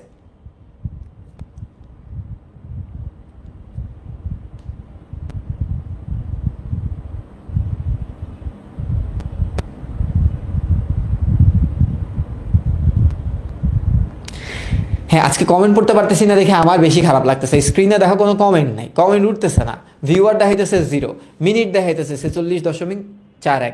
ওই আগে আমি বলি না, আগে আমি পড়াইতাম কেমনে জানো? এখানে আমার সামনে কোনো বই নাই, আমি বই ধরে রিডিং পড়তাম, আর পিছিয়ে থাকতো হোয়াইট বোর্ড, কিছু লেখা থাকতো না। রিডিং পড়তাম, স্টুডেন্টরা আমার সামনে বইগুলো ধরে থাকতো। ওই পড়াটাই না, মানে কখনো নেট বাদে না সাউন্ডের এই যে না এটার প্রবলেম হইতো, না ক্যামেরার প্রবলেম হইতো, তখন মোবাইল দিয়ে লাইভ করা হইতো, কোনো ধরনের ঝামেলা। এই কমেন্ট এভাবে পড়তাম না, আরেকটা মোবাইল দেখে পড়তাম, আরেকজনের মোবাইল, ভাই একটু ফোনটা একটু দেখি কমেন্ট কী করছে, তখন না কোনো প্রবলেম হতো না।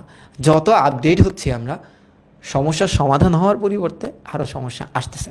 এখন একটু দেখো, পীর সমাজ, হ্যাঁ, পীর সমাজ এবং ধর্ম, এইটা একটু পড়বা বহুপদীর জন্য। হ্যাঁ, বহুপদী সমাপ্তিসূচক প্রশ্নের জন্য, যে লাল সালু উপন্যাসের মূল উপজীব্য বিষয়গুলো কি কি, তখন তোমাদের অ্যান্সার হবে এটা পীর এবং সমাজ এবং ধর্ম, এই তিনটার সংমিশ্রণে রচনা করা একটা উপন্যাস। একটু দেখো, এটার ধরন হচ্ছে মনস্তাত্ত্বিক উপন্যাস। এখন প্রশ্ন করতে পারো, ভাইয়া মনস্তাত্ত্বিক উপন্যাস কি? এই যে এখানে যখন আমরা আসবো না, একটু খেয়াল করো, যদি আজকে যাওয়া পসিবল হবে না, এইখানে যখন আমরা আসবো বইয়েরই এই জায়গায়, হ্যাঁ, এই পেজে উপন্যাসের কিছু টাইপ আছে, উপন্যাসের কিছু টাইপ আছে। সেই টাইপগুলোতে দেখো, এই যে মনস্তাত্ত্বিক উপন্যাস কি, এটা আমরা পড়বো আপাতত না। হ্যাঁ, আপাতত আমি একটু পরিচয় দিচ্ছি, একটু খেয়াল করো। লাল সালু, লাল সালু অর্থটা আগে আমাদের জানতে হবে, কারণ আমাদের নামকরণের উদ্দেশ্য না বুঝলে তো রচনা বুঝতে পারবা না। নামকরণের উদ্দেশ্য, হ্যাঁ, আচ্ছা, এই নামকরণের উদ্দেশ্যটা কি? কেন এটার নাম লাল সালু হয়েছে? প্রথমত তোমাদেরকে বললাম লাল একটা ফার্সি শব্দ, হ্যাঁ, আর শালু হচ্ছে একটা আরবি শব্দ, তার মানে লাল শালু হচ্ছে একটা মিশ্র শব্দ। কেন লাল শালু নামকরণ হয়েছে দেখো, এমনিতে লাল কাপড়ের কিন্তু তেমন কোনো মহিমা নাই। মহিমা মানে কি? মহিমা মানে হচ্ছে গুরুত্ব। লাল কাপড়ের ওরকম গুরুত্ব নাই, তবে এটি খুব উজ্জ্বল হয় না, এটার তরঙ্গ দৈর্ঘ্যটা বেশি। দেখবা দুইজন ফ্রেন্ড যদি লাল রং পরে কোথাও দাঁড়াও, আরেকজন পড়ছে ধরো তোমার অন্য একটা কালার, ফ্যাকাশে একটা কালার, তো লালটা আগে চোখে পড়বে, কারণ এটা তরঙ্গ দৈর্ঘ্যের মান তো বেশি। এটা আমরা হয়তো বা জানি, মেবি, তাই না? ভুল ভালো বলতে পারি। আচ্ছা, একে বিশেষ উদ্দেশ্যে কাজে লাগানো যায়। বাংলাদেশে এক শ্রেণীর ধর্ম ব্যবসায়ী আছে, হ্যাঁ, যারা যুগ যুগ ধরে এই রংটাকে সফলভাবে কাজে লাগায় আসতেছে। তো কবরের ওপর লাল কাপড় বিছিয়ে দিলে কবরের গুরুত্ব অস্বাভাবিকভাবে বৃদ্ধি পায়, এবং সেটা কিসে পরিণত হয়? সেটা তখন মাজারে পরিণত হয়, মাজারে পরিণত হয়। ঠিক আছে, আচ্ছা, তখন তা আর সাধারণ কবরে সীমাবদ্ধ থাকে না, কবরটি তখন মানুষের ভক্তিপ্রীতির আকর্ষণ হয়ে দাঁড়ায়। এ ধরনের কবরে মানুষ প্রতিনিয়ত ভিড় জমায়, জেরায়ত করে, দোয়া দরুদ পড়ে, বিভিন্ন সিন্নি দেয়, টাকা পয়সা দেয়। এভাবে মাজারটি হয়ে দাঁড়ায় পরলোক চর্চার কেন্দ্রবিন্দু। মসজিদ বাদ দেয়, তখন তোমার হচ্ছে মাজারের উপর মানুষ ডিপেন্ডেন্ট হয়ে যায়। এবার দেখো, এই মাজার বাংলাদেশের লোকজীবনে অসামান্য প্রভাব ফেলে। এখানেই লাল সালু নামকরণের তাৎপর্যময় ইঙ্গিত হয়ে ওঠে। এর সাথে পীর ফকিরদের সম্পর্ক অত্যন্ত নিবিড়। প্লিজ এটা অনুধাবনমূলক প্রশ্নের অ্যান্সার হিসেবে কাজে লাগাবা। অনুধাবনমূলক, হ্যাঁ, অনুধাবনমূলক যে প্রশ্ন আসবে সেখানে এটাকে ইউজ করতে পারো। এইবার একটু খেয়াল করো, এই যে লাল সালু কেন এত ইম্পর্টেন্ট, কেন এত বিখ্যাত, এটা আমরা একটু দেখি। এই উপন্যাসটা প্রথমত 1948 সালে রিলিজ পায়, হ্যাঁ, কিন্তু এটার জন্য 1961 সালে সে কিন্তু বাংলা একাডেমি সাহিত্য পুরস্কার পায়, একটা উপন্যাস লেখার জন্য। প্রায় কত বছর পর? 13 বছর পর। উপন্যাসটি উর্দু, ফার্সি, ইংরেজি, জার্মান, চেক, তখন চেক প্রজাতন্ত্র ছিল, হ্যাঁ, আচ্ছা, অনুবাদ করা হয়েছে। লাল সালুর ফরাসি অনুবাদের নাম হচ্ছে আরবেসান্স রেসিনেস, মেবি এটার উচ্চারণ এটাই। অনুবাদ করেছিলেন ওয়ালিউল্লাহর সহধর্মিনী, তার নাম কি ছিল? আন মারি থিবো। এই নামটা একটু মুখস্থ রাখবা, হ্যাঁ, একটু মুখস্থ রাখবা এই নামটা। ফরাসি অনুবাদ যিনি করেন তার নামটা। এখন একটু আসো, এই জায়গায় একটু আসো। প্রথমত, লাল সালু বাঙালি লেখক সৈয়দ ওয়ালিউল্লাহর অভিষেক। অভিষেক উপন্যাস মানে কি? ফার্স্ট উপন্যাস, ফার্স্ট উপন্যাস। এটার মাধ্যমে তিনি হচ্ছে ডেবিউ করে। কবি আহসান হাবিব লাল সালুকে বলেছিলেন তৎকালীন বাঙালি মুসলিম রচিত শ্রেষ্ঠ উপন্যাস। এটা একটু মুখস্থ রাখবা, হ্যাঁ, মুখস্থ, ওই টাইমে একটু মুখস্থ রাখবা, কারণ এটা হচ্ছে 1950-এর দশকের কাহিনী নিয়ে লেখা। এবার একটু দেখো, 1948 সালে রচিত এবং প্রকাশিত উপন্যাসটি বাংলাদেশের ধ্রুপদী সৃষ্টিকর্ম হিসেবে বিবেচিত। ধ্রুপদী মানে তোমরা ধরতে পারো এটা ডাইনামিক একটা উপন্যাস। এবার আসো, পরে বুঝাচ্ছি। এর পটভূমি 1940 কিংবা 50 দশকে বাংলাদেশের গ্রাম সমাজ হলেও এর প্রভাব কিন্তু কালোত্তীর্ণ। কালোত্তীর্ণ মানে কি? মানে বর্তমানেও এর প্রভাবটা বাংলাদেশে বিস্তার করে। এবার একটু দেখি, সৈয়দ ওয়ালিউল্লাহর প্রথম গ্রন্থ নয়নচারা, এটা কিন্তু আমরা পড়ছি, যেটার ভিতরে 8টা গ্রন্থ ছিল, যেটার ভিতরে 8টা গ্রন্থ ছিল। 3 বছরের মাথায় 1948 সালে লাল সালু প্রকাশিত হয়। তোমাদেরকে কিন্তু তখনই বলে রাখছিলাম, এইটা মনে রাখার দরকার নাই যে কোন প্রকাশনী থেকে, এবং এইটাও মনে রাখার দরকার নাই যে দ্বিতীয় সংস্করণ কখন আসে। এখন দ্বিতীয় সংস্করণ মানে কি? ধরো কিছুদিন আগে আমরা একটা বই রচনা করলাম না, এফআরসির বইটা, তো ওই এফআরসির বইতে দেখা যাবে অনেক ধরনের ভুল ত্রুটি আসতে পারে। তো ওই ভুল ত্রুটিটা ঠিক করে মানুষের অবজারভেশনগুলো নিয়ে যখন আমরা পুনরায় আবার এটাকে ছাপাইতে দিব, সেটা হবে আমাদের দ্বিতীয় সংস্করণ। যেমন দেখবা প্রত্যেকটা বইয়ের উপরে লেখা থাকে প্রথম দ্বিতীয় পেজেই যে প্রথম সংস্করণ 2014 সাল, তারপরে 15, 16, 17, 18 এরকম করে, হ্যাঁ। আচ্ছা, আছে 208, 7-8 জন আছে, ওখানে দেখা যাইতেছে না, কি এক প্রবলেম ভাই। এবার একটু আসি, হ্যাঁ, এবার একটু আসি। এই যে এই জায়গায় লাল সালুটা চলচ্চিত্র জগতেও, চলচ্চিত্র, হ্যাঁ, চলচ্চিত্র জগতেও, একটু খেয়াল করো, জগতেও ইম্পর্ট্যান্ট। কেন চলচ্চিত্র জগতে ইম্পর্ট্যান্ট এখানে তোমরা পাবা। দেখো, প্রথমত একটু মনে রাখো, লাল সালুর ইংরেজি অনুবাদের নাম হচ্ছে ট্রি উইদাউট রুটস। রুটস মানে তো মূল, হ্যাঁ, তোমরা এটা জানো। বা হচ্ছে এটার মানে কি, যে আমরা বলি না যে ফাউন্ডেশনবিহীন যদি কোনো বিল্ডিংকে ধাক্কা দেওয়া হয়, পড়ে যাবে, ও বাতাসের ধাক্কায় পড়ে যাবে, কারণ ওর ফাউন্ডেশন বা ওর গোড়া বা ভিত্তিটা শক্ত না। তো এই যে মজিদ যে ক্যারেক্টারটা ছিল, হ্যাঁ, ধরো মজিদ হলো আমাদের সানি ভাই, এই সানি ভাই যে ক্যারেক্টারটা ছিল, এই ক্যারেক্টারটাকে যদি কোনোভাবে কোনো একটা পিওর মানুষের হাতে পড়ে, যে এ তো আসলে ধর্মগুরু না, এ তো ইনি তো আমাদের সাথে বাটপারি করতেছে, তখন তো ইজিলি ধরা খেয়ে যাবে, তাকে তো ফেলে দেওয়া যাবে, তার সাম্রাজ্যটাকে তো ইজিলি ধ্বংস করে দেওয়া যাবে। তাহলে একটু দেখো, ট্রি, গাছ, উইদাউট রুটস, এটা কি পসিবল? গাছের তো মূল এগুলো থাকবেই, তাই না? তো এই গল্পে মজিদের কোনো ভিত্তিই কিন্তু নাই, ঠিক আছে। এবার একটু আসো, 2001 সালে তানভীর মোকাম্মেল, হ্যাঁ, 2001 সালে, আমাদের ডিরেক্টরের নামটা একটু দেখো,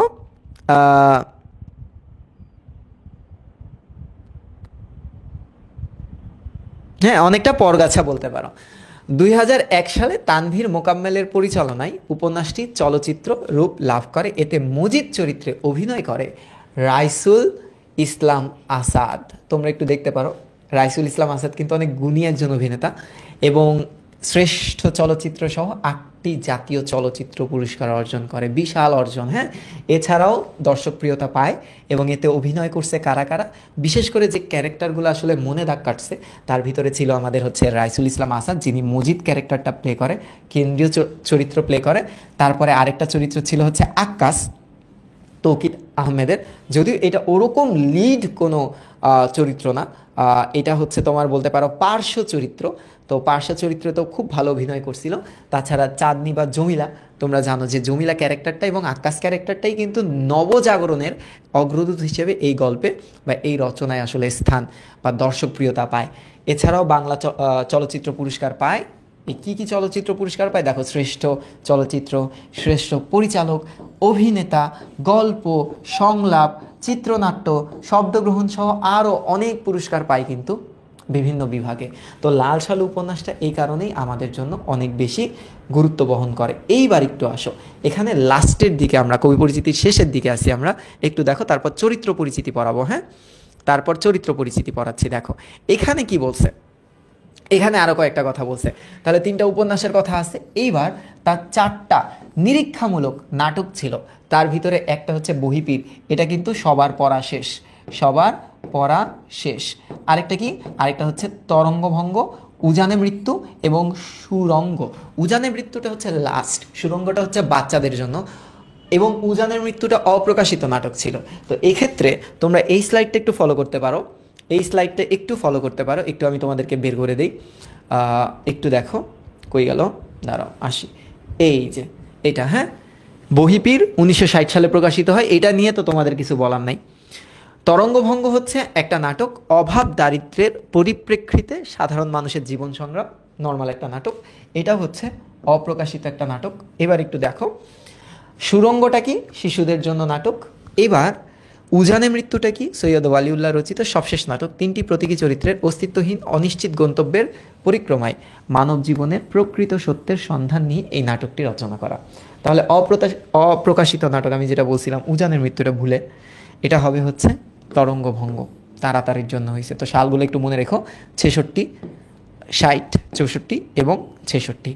ঠিক আছে, এটা একটু মনে রাখো। এই হচ্ছে 4টা নাটক। এইবার আসো চরিত্র পরিচিতিতে। এই হচ্ছে মজা, এই হচ্ছে শুরু, এই হচ্ছে চরিত্র পরিচিতি। তাহলে আমরা আজকে চরিত্র পরিচিতিটা খুব ভালো মতো পড়বো, যাতে পরের দিন আমাদের রিডিং পড়তে সুবিধা হয়।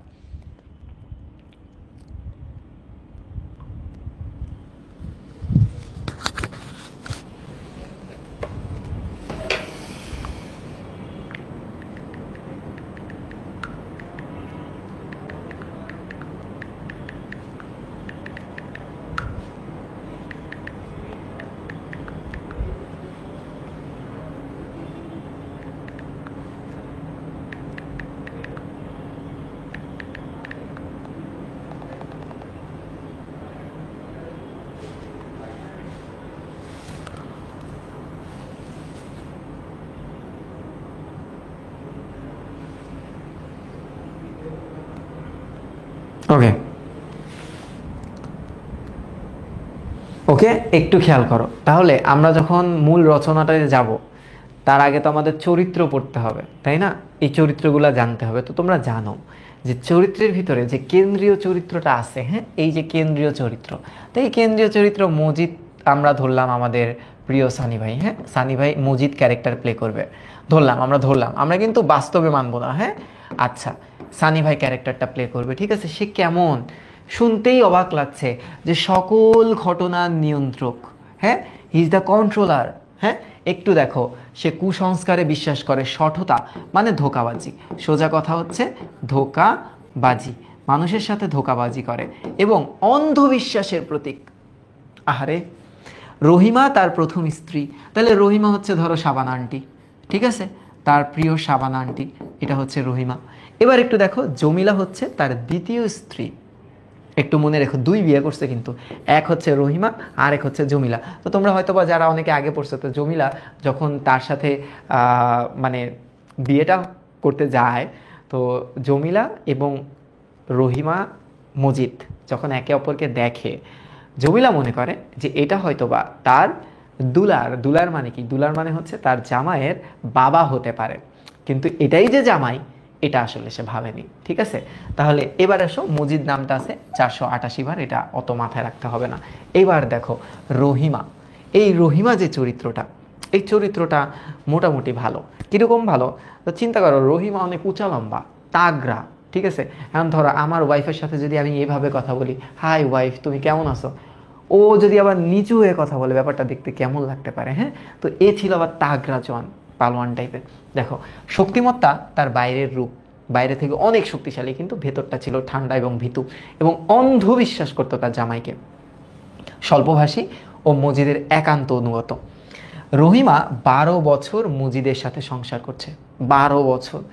সে মজিদের ঘরের খুঁটি, এইটা আবার ক্ষতে আসে, এগুলো সব পরে ব্যাখ্যা করব আমরা। মজিদের প্রতি রহিমার আনুগত্য ধ্রুবতারার মতো অনর। ধ্রুবতারা কি? পৃথিবী থেকে যদি আমি ওই তারাকে দেখি, ওই তারাটা আজীবন ওই জায়গায় দেখবো না আমরা, তো ওরকম ধ্রুবতারার মতো অনর, মানে নরে না, একদম স্থির। এই বিশ্বাস, তাকে বিশ্বাসটা ভাঙাতে পারবা না। বিশ্বাস পর্বতের মতো অটল। পর্বতের মতো অটল মানে কি? পর্বতকে কি তুমি নড়াতে পারবা? নড়াতে তো পারবা না, সরাইতে পারবা না। তার মানে বোঝা গেছে এইটাও অনুধাবনের জন্য বা ক্ষয়ের জন্য অনেক ইম্পর্টেন্ট একটা লাইন। এবার একটু আসি, এবার একটু আসি,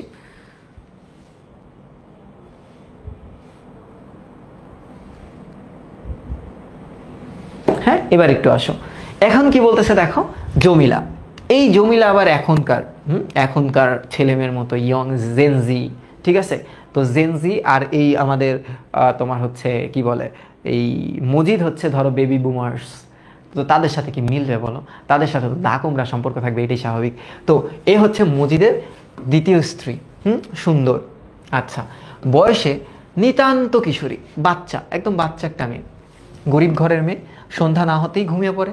আচ্ছা, যায় নামাজে এইটা হবে, এইটা যায় নামাজে সিজদারত অবস্থায় ঘুমিয়ে পড়ে, এটা আবার দেখতে পারে না মজিদ। মজিদের মুখে থুতু ফেলছিল জমিলা। জমিলা আমাদের সমাজ ব্যবস্থার যে অসঙ্গতির শিকার, বাল্যবিবাহ, তার প্রতীক। হ্যাঁ, তার প্রতীক, এইটা একটু মনে রেখো, তার প্রতীক, এটা একটু মনে রেখো, এবং এটা হচ্ছে ক্ষয়ের জন্য ইম্পর্টেন্ট, লাগবে পরে। মজিদ জমিলাকে হ্যাচ কাটেনে ঘুম থেকে উঠায়।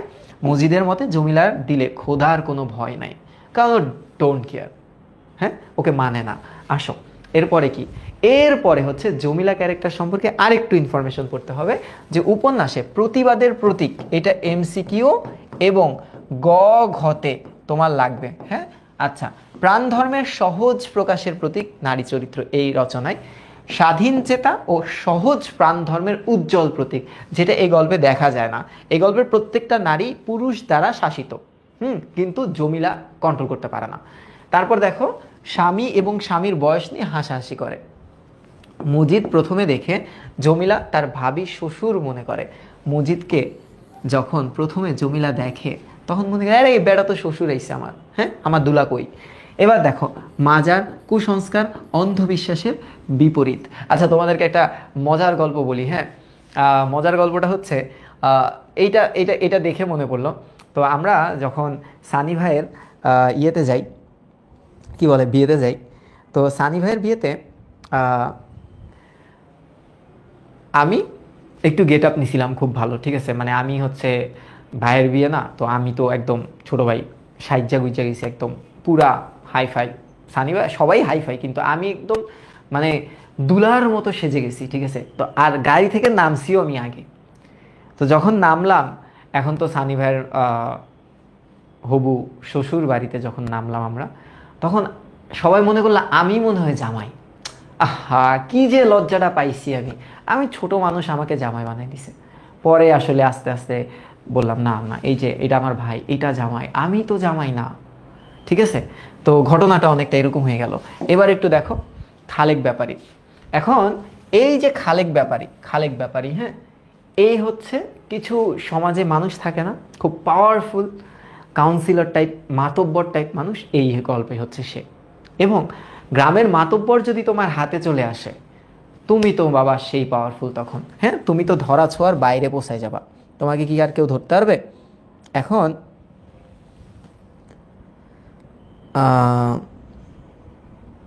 হুম, তো এটা কি তুমি বুঝছো? তো এখন দেখো, খালেক ব্যাপারীর আবার দুইটা স্ত্রী, মানে এই গল্পে স্ত্রীর ছড়াছড়ি খালি, এক একজনের দুইটা করে। তো একটু খেয়াল করো, আমেনা বিবি এটা হচ্ছে প্রথম স্ত্রী, যাকে পরে ডিভোর্স দিয়ে দেয়। আরেকটা হচ্ছে তানু বিবি, এটা হচ্ছে ছোট। হ্যাঁ, আমেনা বিবি আবার তানু বিবিরে দেখতে পারে না, কারণ একটা লাইন আছে, তানু বিবি প্রতি বছর আস্তে আস্তে সন্তান জন্ম দেয় দেখে আমেনা বিবি দেখতে পারে না, কারণ আমেনা বিবির আবার সন্তান নেই, নিঃসন্তান।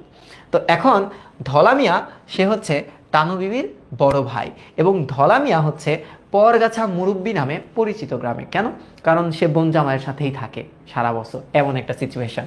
তাহলে প্রতিনিধিত্বশালী চরিত্র, শান্তিপ্রিয় মানুষ, মসজিদের অন্যতম সহায়ক, এবং মসজিদ নির্মাণে 12 আনা খরচ সে দেয়। মানে যদি এলাকায় কোনো মসজিদ নির্মাণ করতে হয় তাহলে সব টাকা এই খালেক ব্যাপারী থেকে পাওয়া যায়।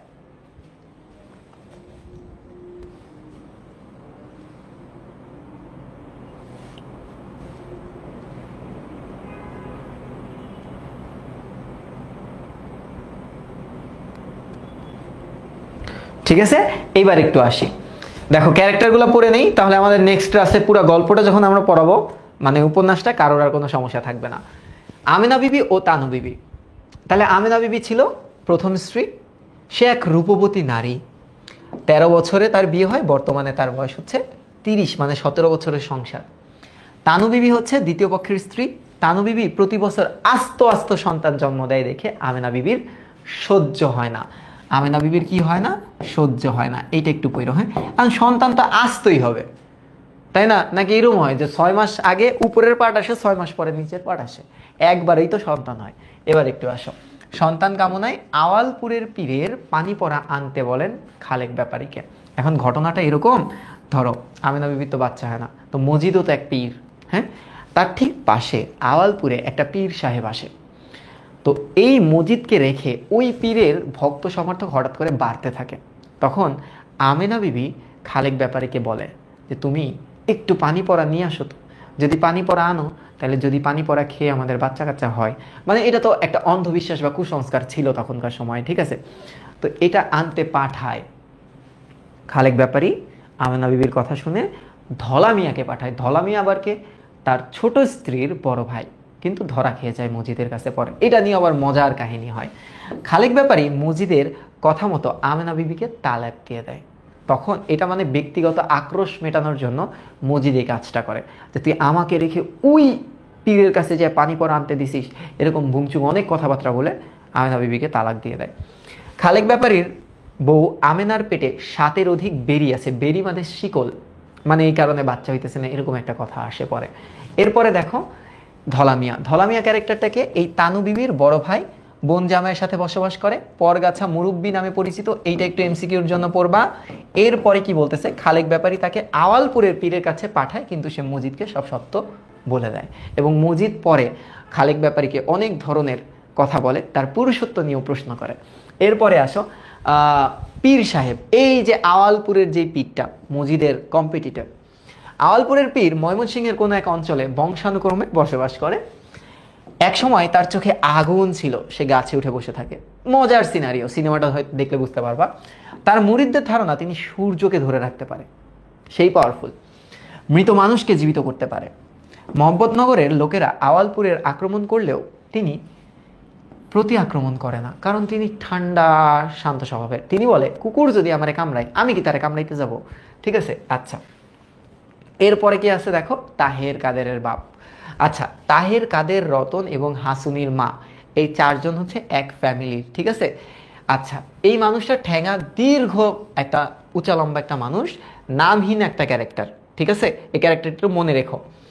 মজিদের কাছে হাসুনির মা বুড়ো সম্পর্কে বিচার দেওয়ায় হাসুনির মা তাকে মনের আশ মিটিয়ে প্রহার করে। তাহলে ক্যারেক্টারটা এভাবে একটু মনে রাখো। দাঁড়া আমি তোমাকে বলি, এই যে তাহের কাদের এবং রতনের যে বাপ আছে, এটা নামহীন একটা ক্যারেক্টার, বদরাগী এবং জেদি। তার 3 ছেলে, 3 ছেলের নাম কি? এই যে দেখো, তাহের কাদের এবং রতন, এবং একটা মেয়ে আছে যার নাম হচ্ছে হাসুনির মা। মজিদ তার উপরে কিন্তু লুক দেয়, খুব বাজে লুক দেয়, এবং তাকে শাড়ি দিতে চায়। এবার একটু দেখো, মজিদ কিন্তু আসলে দুষ্টু। মজিদের আধ্যাত্মিক শক্তিকে সে অবিশ্বাস করে, মানে এই বুড়াও তাকে মানে না। এই কারণে মুজিদ তার সাথে কয়েকটা ঘটনা ঘটায়। দেখো, বউকে অকথ্য ভাষায় গালাগাল করে এবং ঠ্যাঙা দীর্ঘ মানুষ বউকে যে গালাগাল করে না, তো ধরো আমি তোমাকে বলি, মজিদের যে একটা প্রথম স্ত্রী রহিমা, একটু খেয়াল করো, মজিদের প্রথম স্ত্রী তার নাম কি? রহিমা। এই রহিমাকে ধান ভাঙতে সহায়তা করে এই হাসুনির মা, এই মহিলা, তার নাম কি? হাসুনির মা, হাসুনির মা। হ্যাঁ, এই যে ক্যারেক্টারটা। তো গ্রামে মেয়ে সংক্রান্ত বা মহিলা সংক্রান্ত যত প্রবলেম আছে সেগুলো তো মজিদকে সরাসরি মহিলারা বলতে পারবে না, তো সেই প্রবলেমগুলো রহিমার কাছে আসতো, রহিমার কাছে আসতো। তো হাসুনির মা কি করলো, রহিমার কাছে যে বলল যে আমার বাপ আসলে আমার মাকে গালমন্দ করে, অত্যাচার করে, মানে বাসায় অশান্তি আছে। তো এটা যখন এই লোকটা জানতে পারে, এই যে এই লোকটা, হ্যাঁ, ঠ্যাঙা লম্বা দীর্ঘ, এই বুড়া যখন জানতে পারে, তখন হাসুরির মাকে উদাম পিটান পিড়াইছে, দুমায়া মারছে নিজের মেয়েরে। ঠিক আছে, দেখো এই যে মজিদের কাছে হাসুনির মা বুড়ো সম্পর্কে বিচার দেওয়ায় হাসুনির মাকে মনের আশ মিটিয়ে পিড়াইছে, ধুমায় পিড়াইছে। হ্যাঁ, এর জন্য তাকে বিচারের সম্মুখীন হতে হয়। কাকে? বুড়োকে। মজিদ এই বিষয়ে রায় দেয়। একদিন সন্ধ্যায় কোথায় যেন চলে যায়, তাকে আর খুঁজে পাওয়া যায়নি। মানে মনের বৈরাগ্যে এই হাসুনির মায়ের বাপ গ্রাম ছেড়ে চলে যায়। দেখো, সে এককালে বুদ্ধিমান মানুষ ছিল, কিন্তু বইমাত্রেয় ভাই সৎ ভাইয়ের সাথে সম্পত্তি নিয়ে বিরোধ হয়েছিল এককালে, এখন সে নিঃস্ব। এগুলো আমরা উপন্যাসে পাবো। হ্যাঁ, এবার একটু দেখো, এই যে এইটাই আমি তোমাদেরকে পড়ে শুনাইলাম। এবার একটু আসো, এটার যে ফিমেল ভার্সনটা, তার নাম কি? এই যে বুড়ি, মানে এর বাপের তো একটা মাও আছে, তাই না? তাহের, কাদের, রতনের এবং হাসুনির মায়ের মা, মানে বুড়োর স্ত্রী আছে। একটু দেখো, বুড়োর স্ত্রী সম্পর্কে আমরা যদি একটু ধারণা নিতে চাই, যৌবনকালে হাসি খুশি ছটফটে ছিল, চড়ুই পাখির মতো ছিল, অনেক কথা বলতো। এক সময় তার চরিত্র নিয়ে গ্রামবাসীরা অপবাদ দেয়, যা বুড়ো বিশ্বাস করে। এখন বৃদ্ধ বয়সে তার দেহমন পড়ে গেছে। আরেকটা ক্যারেক্টার, ইম্পর্টেন্ট ক্যারেক্টার। এবার আসো হাসুনির মা, এটা আরো বড় একটা ইম্পর্টেন্ট ক্যারেক্টার। ঠিক আছে, এই ক্যারেক্টারটা কিন্তু আরো বেশি ইম্পর্টেন্ট। কেন ইম্পর্টেন্ট একটু পরে টের পাবা। দেখো,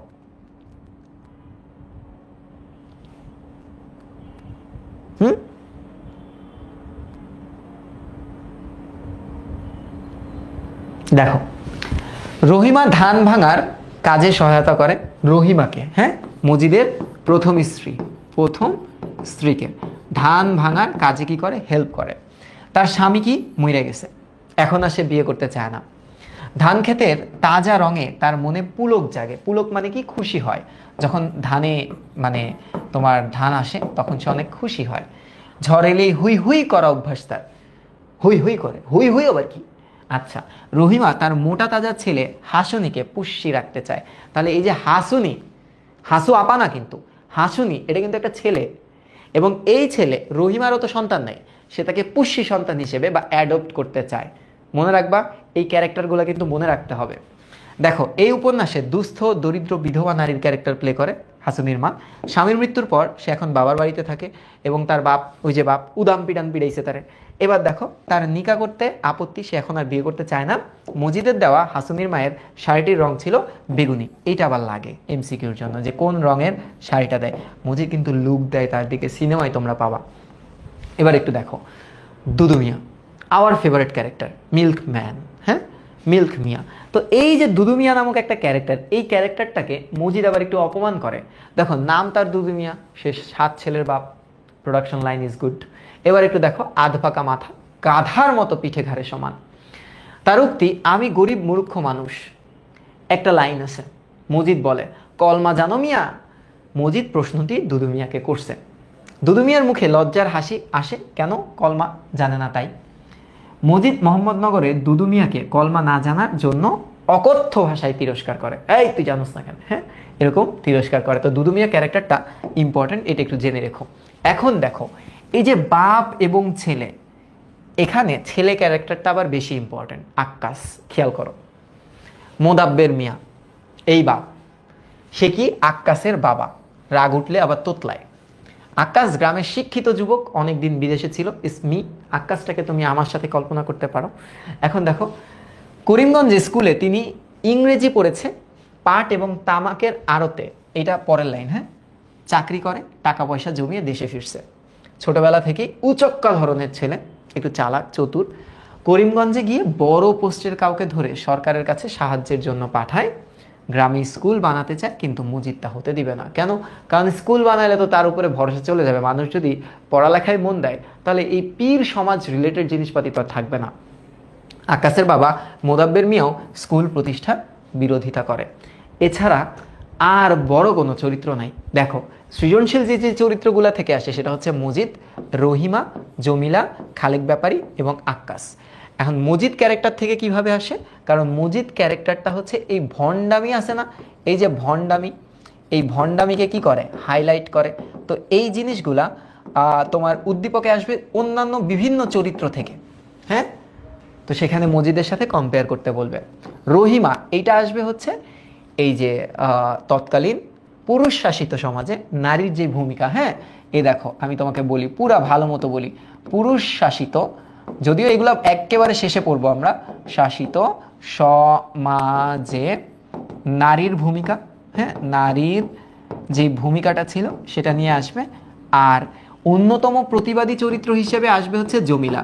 প্রতিবাদী, মনে রেখো, প্রত্যেকটা সৃজনশীল টেস্ট পেপার খুললে প্রতি 2টা সৃজনশীলের মধ্যে একটা সৃজনশীল হচ্ছে জমিলাকে নিয়ে হয়।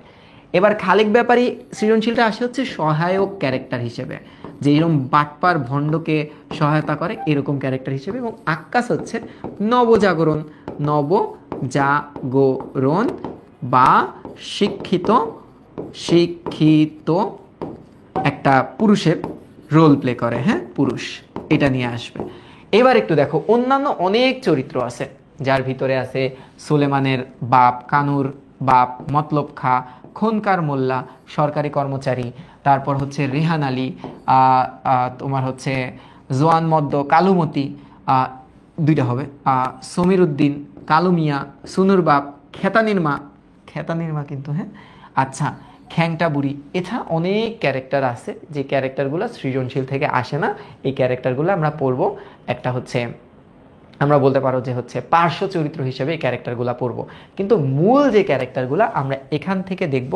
এখানে মূল ক্যারেক্টারের ভিতরে সৃজনশীল হয় না হচ্ছে হাসুনির মাকে নিয়ে, হাসুনির মা, এইগুলা দেখবা তাদের উক্তি সংখ্যাও বেশি, তাদের স্ক্রিন টাইমও বেশি। এবার একটু দেখো, এই যে দেখো, হ্যাঁ, সৃজনশীল আসে যে যে চরিত্র থেকে, যে যে দিক থেকে, এই ধরনের। একটু খেয়াল করো, আমি প্রথম ক্লাসে একটু বুঝাই দেই।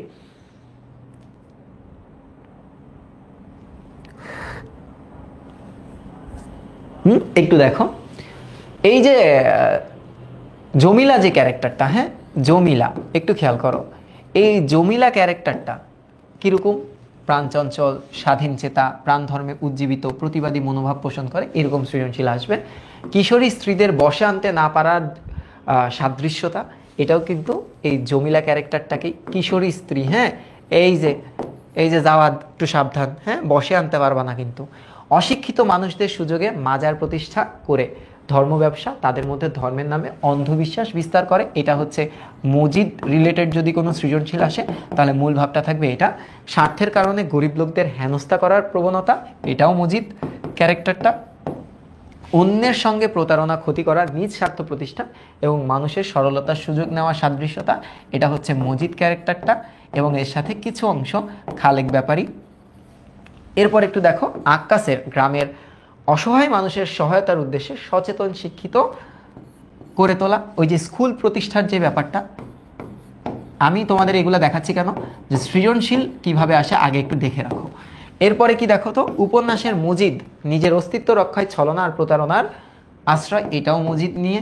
খুব ইজি, এই ধরনের সৃজনশীলগুলো তোমরা পাবা আর কি। লাল সালু উপন্যাসে তৎকালীন সমাজ ও বাস্তবতার পূর্ণ চিত্র তুলে ধরার চেষ্টা করা হয়েছে। মানে এই যে তোমার হচ্ছে পীর, হ্যাঁ, পীর সমাজ, আরেকটা কি ধর্ম নিয়ে যে ব্যবসাটা, এই ব্যাপারটা তুলে ধরা হয়েছিল। তো এই যে ক্যারেক্টার এবং চরিত্র পরিচিতি, পাঠ পরিচিতি এবং ইতিহাস, এটা তোমাদেরকে আজকে আমি পড়ায় রাখলাম। এটাকে আমি এক্সপোর্ট দিচ্ছি। কাল থেকে, মানে কালকে তো ইয়েতে যাচ্ছি, কই জানি যাচ্ছি, ফরিদপুর। তো কাল তো নিতে পারতেছি না, শনিবার এবং তোমাদের রুটিনে 2 দিন ক্লাস নাই, হ্যাঁ 2 দিন ক্লাস নাই, মেবি সোমবার আর আরেকটা দিন মনে হয় মঙ্গলবার ক্লাস নাই। তো তখন আমার প্রতিদিনই পড়াতে হবে, কারণ এটা আমি শেষ করতে পারবো না।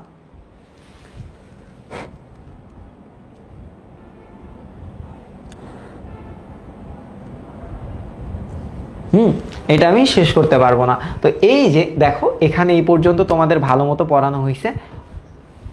নেক্সট ক্লাসে এখানের কিছু অংশ একটু অফ রাখতে হবে লাস্ট পড়ার দিন পর্যন্ত।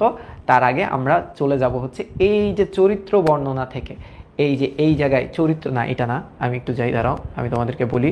এই জায়গা থেকে পড়াটা শুরু হবে, এই যে এখান থেকে পড়াটা শুরু হবে, যদি এই পড়াটা তোমরা জানো, হ্যাঁ এখান থেকে পড়াটা শুরু হবে। তারপরে এই যে সমাজ বাস্তবতা, চরিত্র, যত কিছু আছে সব কিছু নিয়ে আমরা লেখাপড়া করব এবং মূল রচনাটা শুরু করব। টিল দেন ভালো থাকো। জসিমউদ্দিন হলে আসতেছি কালকে ফরিদপুরে, ওকে। আসল মজা শুরু হবে তোমাদের নেক্সট ক্লাস থেকেই, কারণ প্রথম ক্লাস তো ইনিশিয়াল ক্লাস থাকে। তো ইনিশিয়াল ক্লাসে যদি এগুলা না পড়াই তাহলে তো আর ভালো লাগবে না, ঠিক আছে।